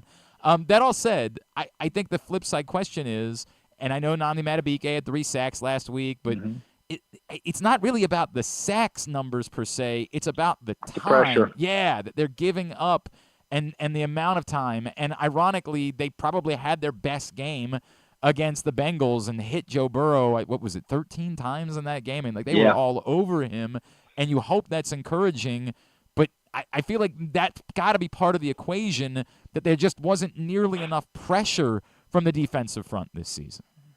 And I think that goes hand in hand. We always talk about the front and the back being matched together. How do they match, meld, and work in tandem? Okay, so if you're shredding the secondary without taking a look at what's happening up front, to your point, you're doing everything in disservice because you're not showing the complete picture. It'd be one thing if the pressure numbers were off the charts and somehow these quarterbacks were standing there flinging it downfield, these numbers were showing up in the secondary. That's one thing. But as you go along, I'll just use what I've had.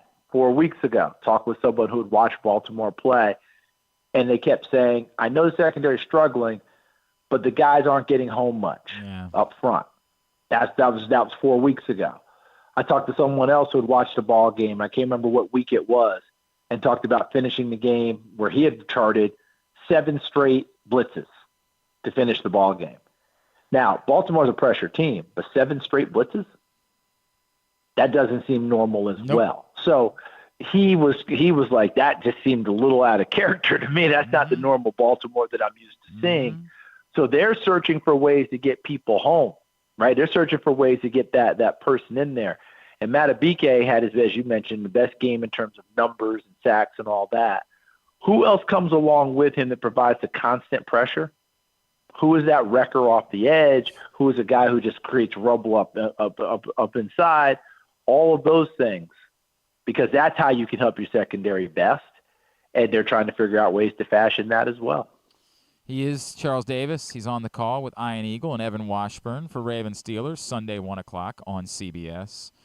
Charles, on the flip side, and I don't want to lose the plot because the Lamar Jackson effect is overwhelming.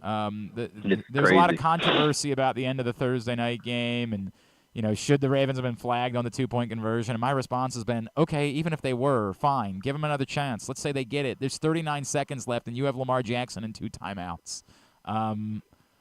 Maybe I have concern about Justin Tucker at this point, whether or not he's going to make the field goal, but I have no concern about whether or not Lamar Jackson is going to go down and get him in place to win the game.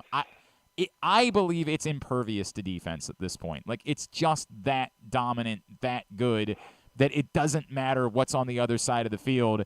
This group, do I have too much hubris about that, or is this a group that is capable of just doing this no matter what and maybe could go win a Super Bowl even if the defense doesn't dramatically improve as the season goes on? They're more than capable. What we're seeing right now is I wish I had good vocabulary for it, Glenn. I mean, you talk about, okay, first series they made them punt. Then after that, 7 straight. Whoa. Like, what? I mean, they just take off and go on you. And I know they're very fond of saying we are a pick your poison offense. Take this away, we got you here. Take that away, we got you here. That just tells you how things have expanded. Because before, take away Mark Andrews in the passing game, and the struggles began. Where was he going to go with the ball? Yep. Right? The outside guys, he didn't really want to go there. Who was big that could run inside? Well, now you're creating congestion for Andrews. It made it tough. Well, guess what? Zay Flowers has helped open things up immeasurably. Lamar keeps getting better and better as a quarterback who can throw it not just on the inside portion of the field, but to the outside portion of the field. Rashad Bateman's having the best year of his career. I know he had that ugly one that hit him in the face mask, and everybody comes back to that.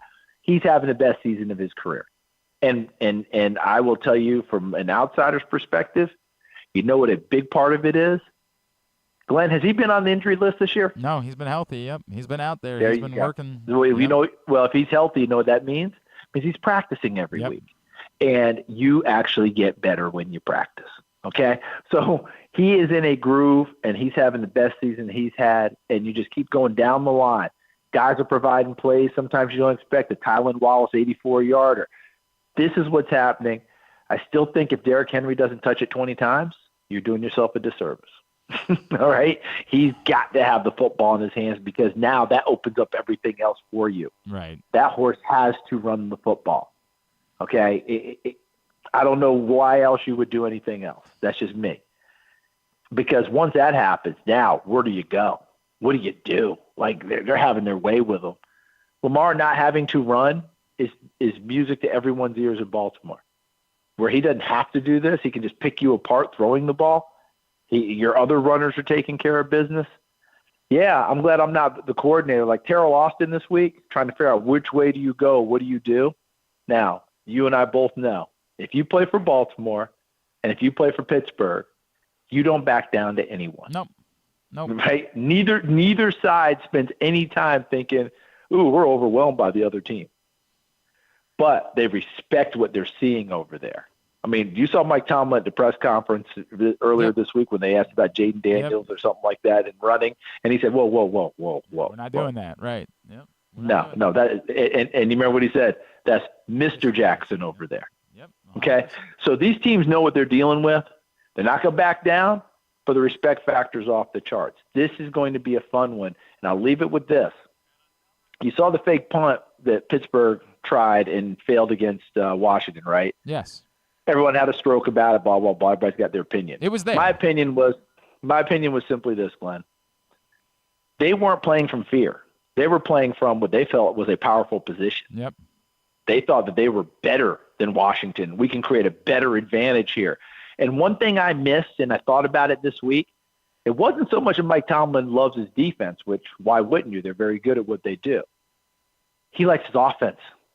This is where things are different. Having Russell Wilson, he thought, hey, if I gave up something here, I'm okay. My offense will get it back from me. When was the last time he thought that way? Oh, he hasn't had a quarterback in years. I mean, like legitimately, right? Even down the stretch with Big Ben. Yeah. Big Ben savvy kept you in games and won games for you. I remember him winning in Baltimore to get them into the playoffs in Week 18, but it wasn't the Ben of old. It was the veteran Ben who knew how to pitch and catch, get it to the right people at the right time, no big shots downfield, the whole deal, but you're going to be in a slug it out game.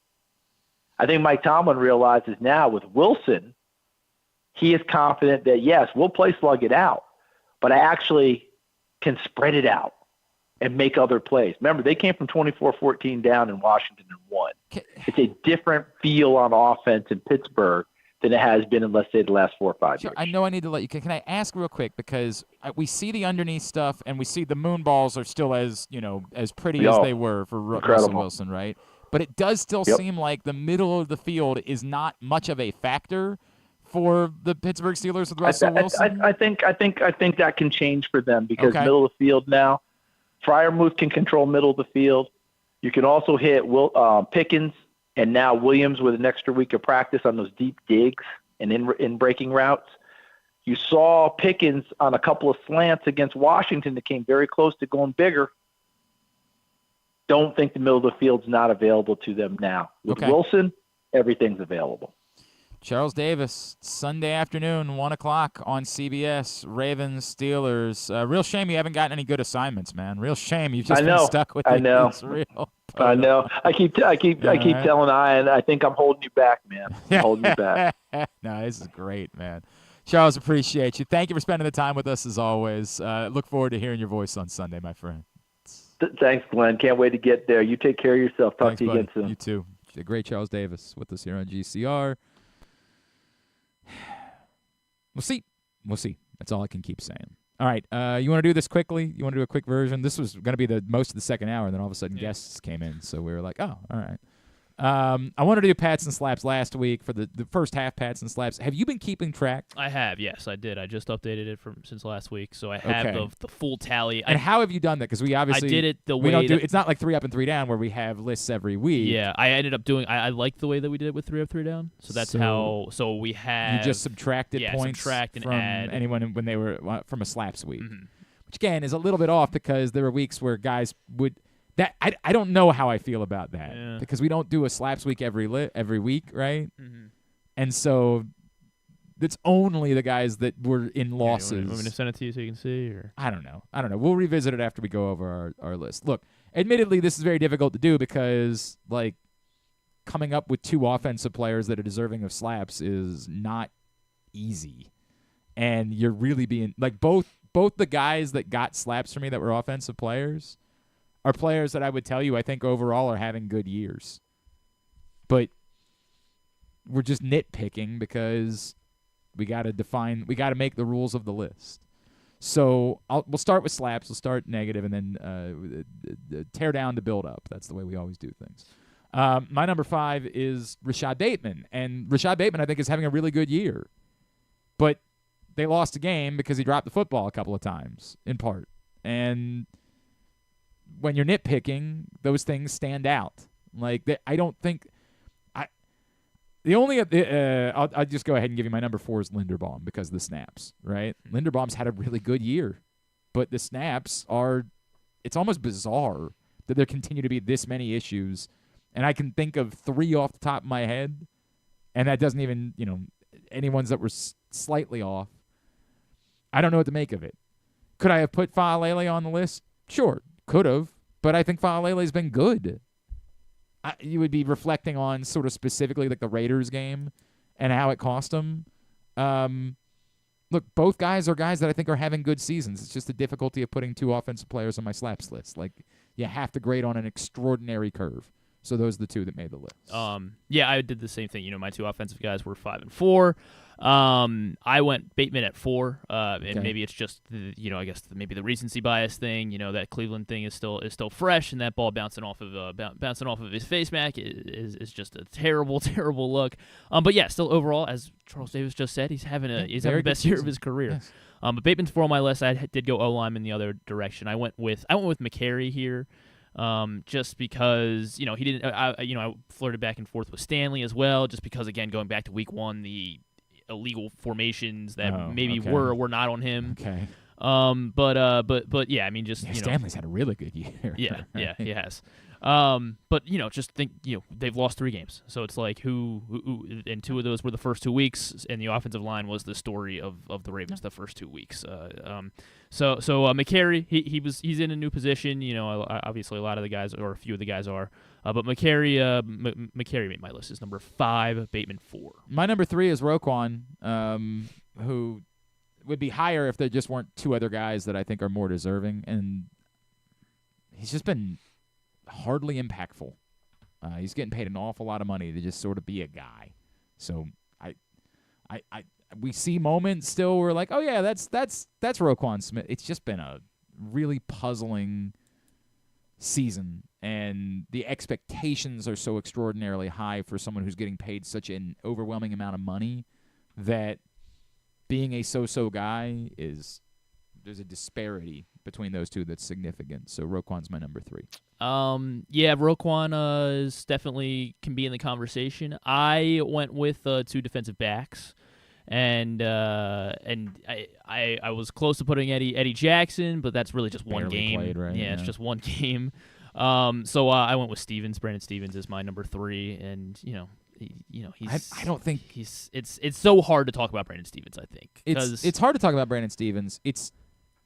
To me, I don't think he's having a worse season than Roquan is, and my expectations for Roquan are so significantly higher than they are for Brandon Stevens that there's no comparison there. Because I did consider Brandon Stevens, don't get me wrong. And I think Roquan factors in, we don't see it maybe as much just because teams aren't running the ball against the Ravens, but I think he factors into, helping this run-stopping defense that has been so good.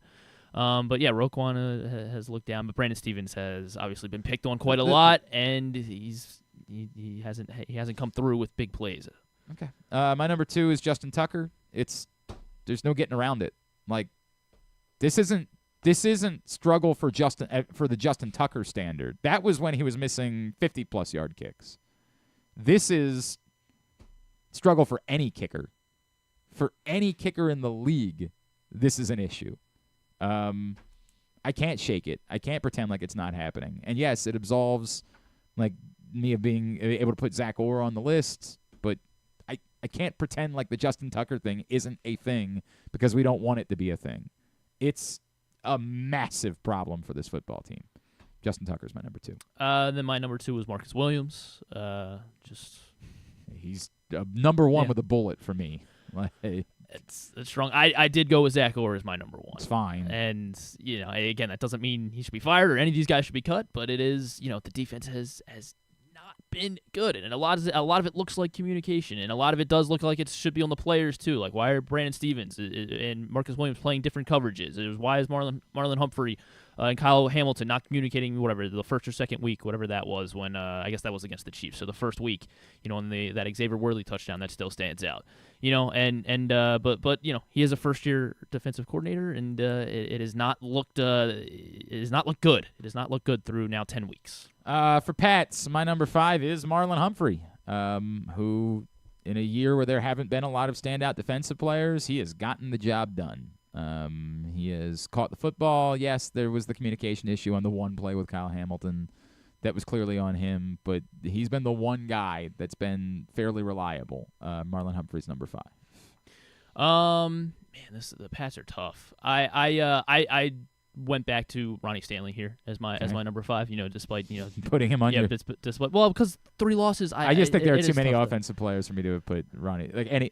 Like, yeah, the three guys at the top of the list offensively were so obvious that I couldn't even consider anybody else. I mean, probably, but Ronnie Stanley's having a really good year. He didn't let up. He hadn't allowed a sack until until whatever broadcast pointed it out, and then he did let up a sack that game, or if not, maybe that next drive. But Ronnie Stanley's been having a really strong year outside of that I guess really the first series in Kansas City.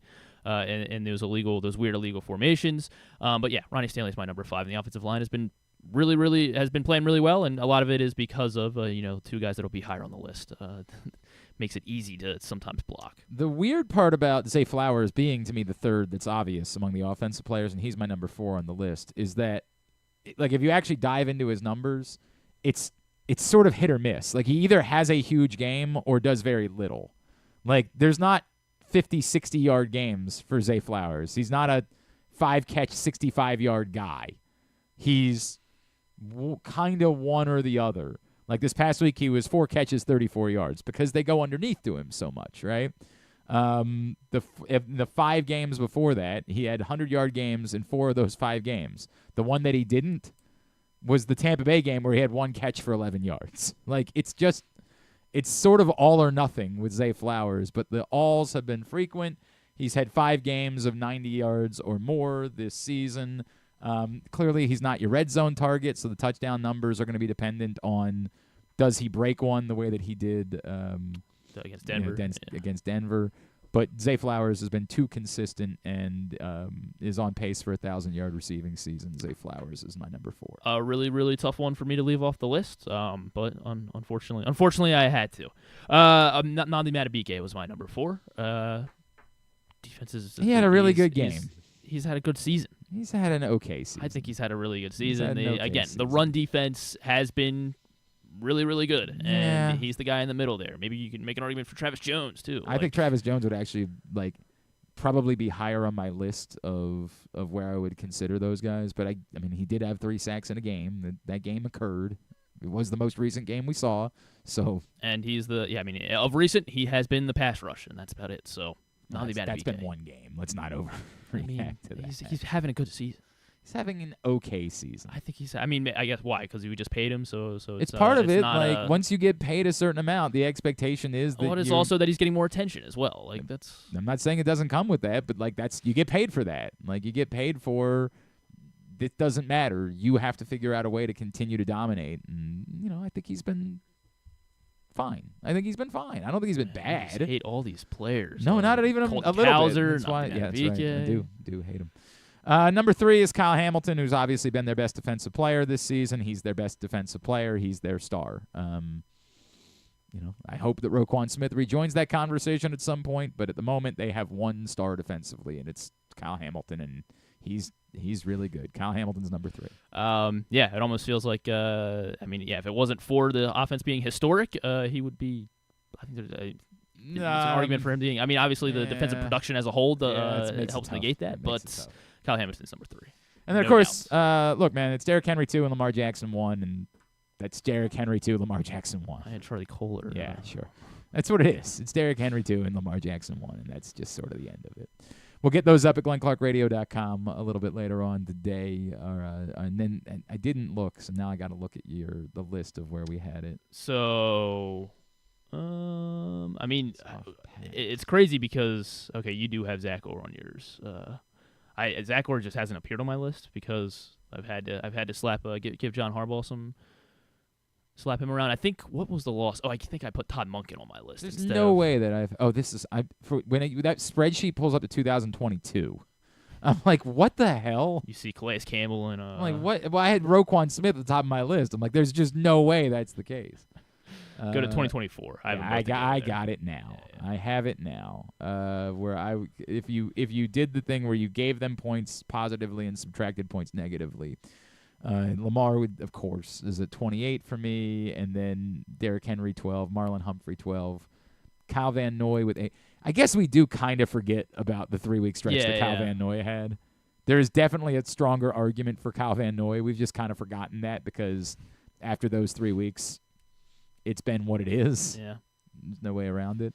But subtracting that, my 5 players that I picked are the 5 of the top 6 players on my list, or the 5 of the top 6 guys on my list. So I do have that going for me, which is nice. So Zay Flowers is my third guess. Lamar, Derrick Henry, then Zay Flowers, and then Ronnie Stanley's 6th on mine. So behind Van Noy and Hamilton.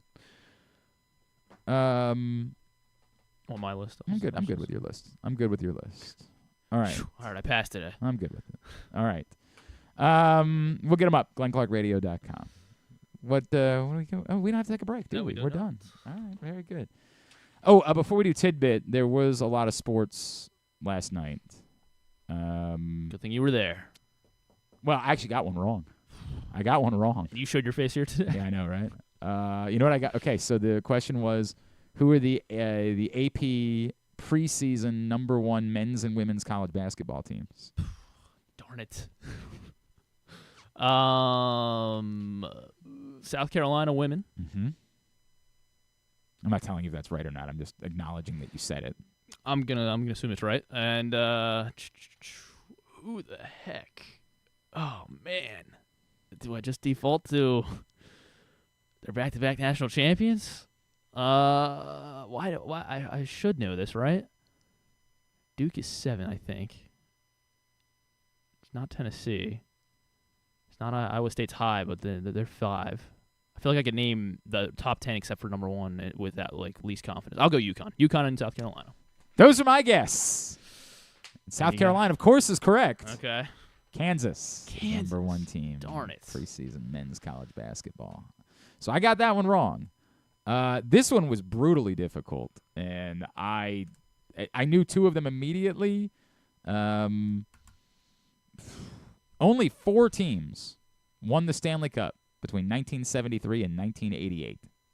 Name them. The Canadiens. All right. Oh gosh, I don't know. This is not my forte. Believe it or not, I have not been studying 1970 Stanley Cup champions over the years. What were the years? It was 73 and 88. 2 of them obvious to me, and then a third one is, it turns out, should have been obvious, but I don't know why I struggle with it. All right, let's go with I'm trying to think of who I might be missing here. All right, I'll go Montreal, Toronto, okay, Chicago, okay, Boston. You got one. You got one of the 4. New York. Which one? New York. Which one? Rangers. No. Is there a New York one there? Yes. So it's the Islanders? The Islanders won lots of Stanley Cups in that, right? All right. The Islanders and the Oilers are the 2 unbelievably obvious ones to me, because they knocked out the entire 1980s. All right, so I got one of the. All right, so you got Montreal. Islanders, you got Montreal. All right, so at least my first gut instinct was right. Yeah. Edmonton, and then the third one or the fourth one would be. It's not Chicago, so let's go with darn it, I don't know. Pittsburgh. The Flyers. Flyers were the other one. Wrong side of Pennsylvania. Flyers I meant were Philly. The other one. Yeah, you meant that. And then this one, not technically a sports question, but it ended up being a sports question. I'll give it to you. In the Spanish-American War, the 1st United States Volunteer Cavalry was led by Teddy Roosevelt and was known by what 2-word nickname, which you should get. I mean, like this. The Spanish-American War. The 1st United States Volunteer Cavalry, led by Teddy Roosevelt, was known by what 2-word nickname? Darn. This is really bad. The first American cavalry, that's the question. So this is led by Teddy Roosevelt. Oh gosh, I don't know.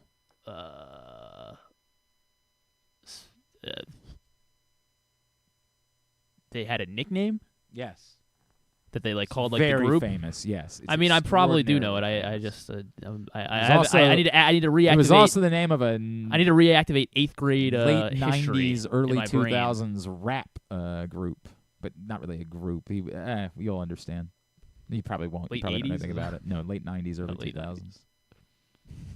I know this because Run DMC. I know this because I told the story last night. So by the way, maybe I'll give you the second part of the question. 2-point bonus for the Canadian Football League team that's also known by this nickname, though the nickname is only one word. Tiger Cats. No. Argonauts. This was also the name of DMX's crew. He had a song that referenced it. It went. Oh, the Rough Riders. There you go, the Rough Riders. Yeah. And what city do they play in, or what? What's the? This is they're a Canadian team, or they're? Yes, I just Rough said Riders? 2-point bonus for the Canadian Football League team that's also known by this nickname, though the nickname is only one word. That is true. They actually spell it all out in one word. Rough Riders. What Canadian city? Ottawa. It's the Saskatchewan Rough Riders. Darn it. Saskatchewan Rough Riders. So I was all over this one. Well, good for you. A freshman year of college at UMBC, there was Rough Riders is a good nickname. There was a gal who, she was going to school to be a teacher, and every now and then she would encourage my buddy Sebi and I to not go to class on a particular day. She said, "I'll go to class, and then I want to teach it to you later to practice teaching." Okay. Which is fine, right? Like, I didn't have to go to class. All good. I remember one day she very cleverly, like she ends up being a bad teacher, and you learn nothing. Right. We would go into. She would have us go into like the what do they call the halls in dorms in dorm buildings, the common rooms. Yeah, okay. She'd have us go into the common room and like go up to the whiteboard, and she would literally be like teaching us a class, right? Like it was a real thing that happened for reasons. Sounds fun. It was fun. She was very nice. I liked this girl a lot. So one day she put up on the whiteboard, Teddy, like it was an SAT question. Teddy Roosevelt is to the blank what DMX is to the blank, and we had to figure out that the common theme was Rough Riders. That's a good way to not forget that one. Yeah, right. That was pretty good.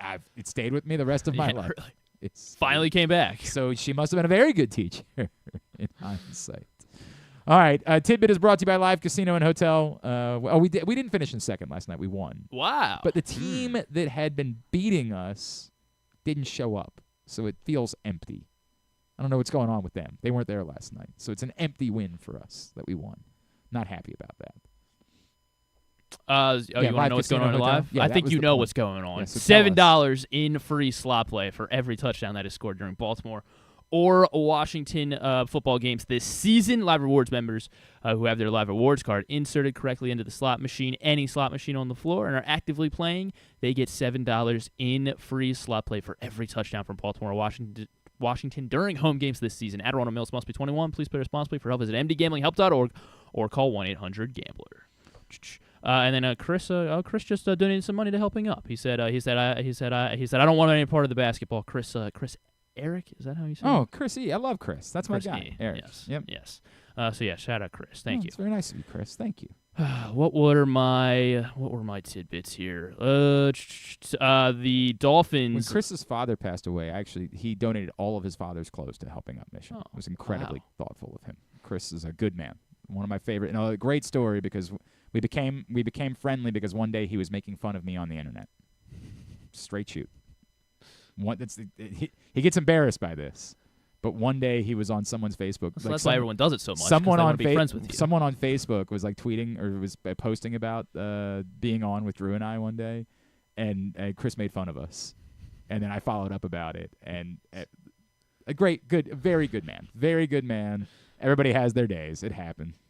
It's just what it is. I have never held it against him, even the slightest. Love the guy. Couldn't love him anymore, and I appreciate him. Thank you, Chris. Yes, thank you, Chris. Hold on, I want to make sure I let him acknowledge I received it. All right, so the Dolphins saved the state of Florida because heading into last night, you may have seen it. Tim Reynolds, this is from Tim Reynolds on Twitter. Yes, they were 0-11 yeah. between FBS, FCS, and NFL. Yeah. They were 0-11 before the Dolphins. No one, and I mean no one, goes or finishes off a 12-0 weekend against the state of Florida. Because FAU, Florida, Miami lost. Florida State, USF, UCF, they all lost. FAMU and Bethune-Cookman and Stetson all lost, and then the Jackson Bucks lost, and finally the Dolphins saved them. How about that? John Fanta had this one as we were talking. Patrick didn't say this one explicitly, I don't think, but for the first time in Maryland basketball history, they have won their first 3 games of the season by 30 points each. First time that's happened in Maryland basketball history. Good, but as Patrick pointed out earlier, that's the way it should be. Like that's just the reality Good. of it. Good. Like you should be beating these teams by that much. And then I got a random one here because I had to go back to baseball because our friends Cespedes Family Barbecue were sharing. They actually pointed out a very interesting stat. So, do you know how many pitchers threw 200 innings this past season? I don't, but I'll say 5. 4. Yeah. 4. 10 years ago, 2014. 30? 34. Yeah. 34. Yeah. Yeah, we just don't see it. We just what don't. it It is. does not happen anymore. But I do want to know if you can And a lot of people say that's about injury, but it's also about that third time through the order. There's a bunch of different reasons for it. I want to see if you can name the pitchers that have thrown the most seasons of 200 innings. There's a lot of old-timer guys, so let's do since 1980. Can you name? There have been. I was going to put Jim Palmer at the top of the list, but Jim Palmer is not in. He would not be in the top 10 all time. Surprising. Jim Palmer had less than Jim Palmer 13. pitched nothing but complete games. So since 1980, though, there are he did 8. retire somewhat young, so I guess that's 8 guys that did it 11 times since 1980. Since 1980. Greg Maddux. Greg Maddux is number 1, 18. He is tied for 4th all time. So there's 3 guys all time that have done it more than Maddux. Okay, but not since 1980. Yeah, not since 1980. All before, actually. I'll say Mike Messina. Yes, Mike Messina, right there on my cutoff. 11 such seasons with 200 innings. Clemens. Yes, Roger Clemens is number 2 behind Maddux. So 18 seasons for Maddux, 15 for Roger Clemens. Randy Johnson. 14. How about... It does get interesting, right? Like, I'll still say Tom Glavine. Yes, Tom Glavine. Tied with Randy Johnson. Oy.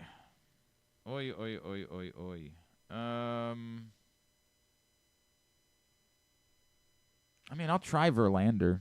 Verlander would be an excellent try. He has 12. Okay. Puts him in the top 8 here. He's ahead of Messina. 12, 11 for Messina. Maybe it makes him better. I don't know. Just because he's he's a modern guy. I got 6. How many am I supposed to be getting? We need 8. So yeah, you're missing Dose. Kershaw. Not Kershaw. Yeah. God. This is tough now. Since 1980.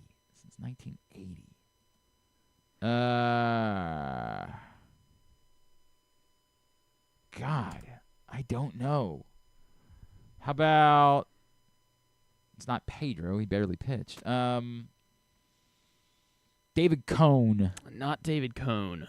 Where's Cone on here? How about Cone less than 9. Kurt Schilling. Not Schilling. I doubt it's John Smoltz because he switched Schilling to being had a 9. reliever Smoltz for a had while. 10, yeah, so he's on the outside of... It's still somehow Nolan Ryan. No, not Nolan Ryan. God, what a hoss that guy was. Where's Nolan Ryan? I'm trying to find him on my all-time list here. Nolan Ryan only 14 seasons. What a yeah. pathetic loser. Tied with Randy Johnson. Jeez. Horrible company. Pathetic loser. But most of them before 1980. Sabathia. Not CC. We have one guy. So he was. So we have one guy in the 80s. He was a Tiger for most of his career. And then another guy on this side of 2000. He was a... Was Frank Tanana? Not Frank Tanana. Was it Tigers in the 80s? Who am I? Doyle Alexander? Not Doyle Alexander. Yeah, he spent like the first 13 seasons in Detroit. And then he was a Twin. He was 2 years in Toronto and ended his career in Cleveland. Oh, Jack Morris. Jack Morris. What was I? All Jack right, Morris yeah. had 11 such seasons, tied with Mike Mussina. And then one other guy had 14, and he was a mid 2000s guy. Well, I guess more than that since he went 14 seasons. But he was. Did he? No, he did not. He was a Chicago White Sox. He was a Chicago White Sox this side of the Burley? Yep, Mark Burley. Okay. 14 seasons of 200 innings How about for that? Mark Burley. How about that? Yeah. right.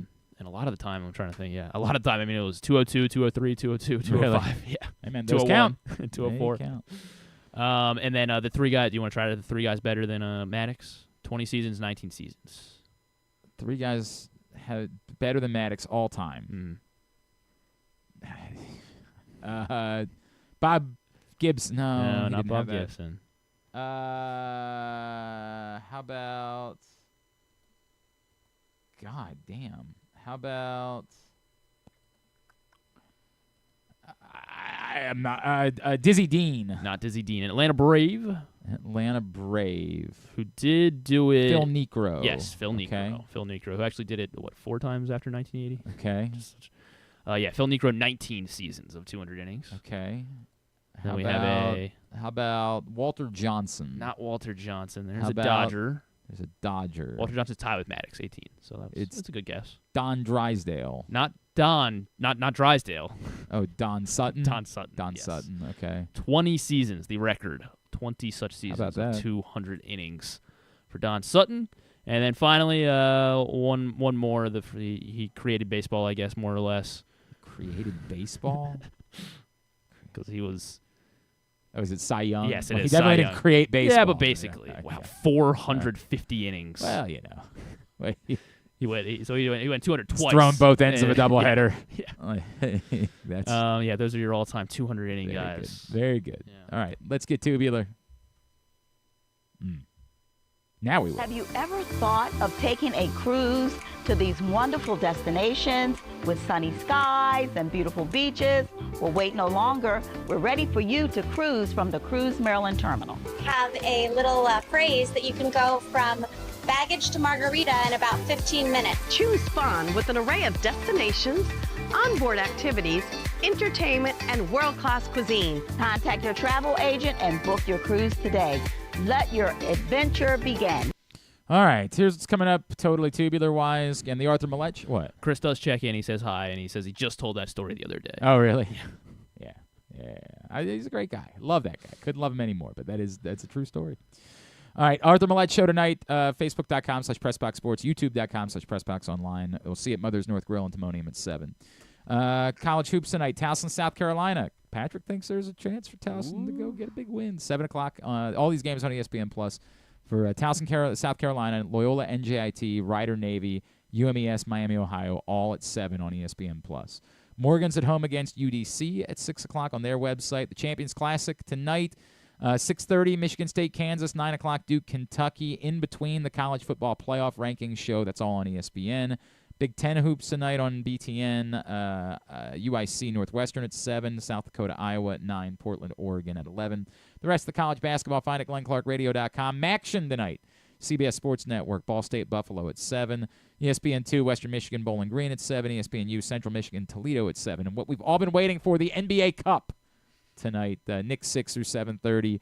Mavericks Warriors at 10 on TNT. Are they doing the funny? The Wizards don't even play on NBA Cup opening night. Are they doing the funny floors or? I don't know. I do not know. I don't. Whatever. ESPN Plus and Hulu for so Devils Panthers at 7:30. ATP Finals coverage on Tennis Channel and the CW for WWE NXT tonight at 8. Non-sports highlights. There are. Hold on, I'm trying to see if they're going to do the courts. Yeah, it looks like they are doing interesting courts.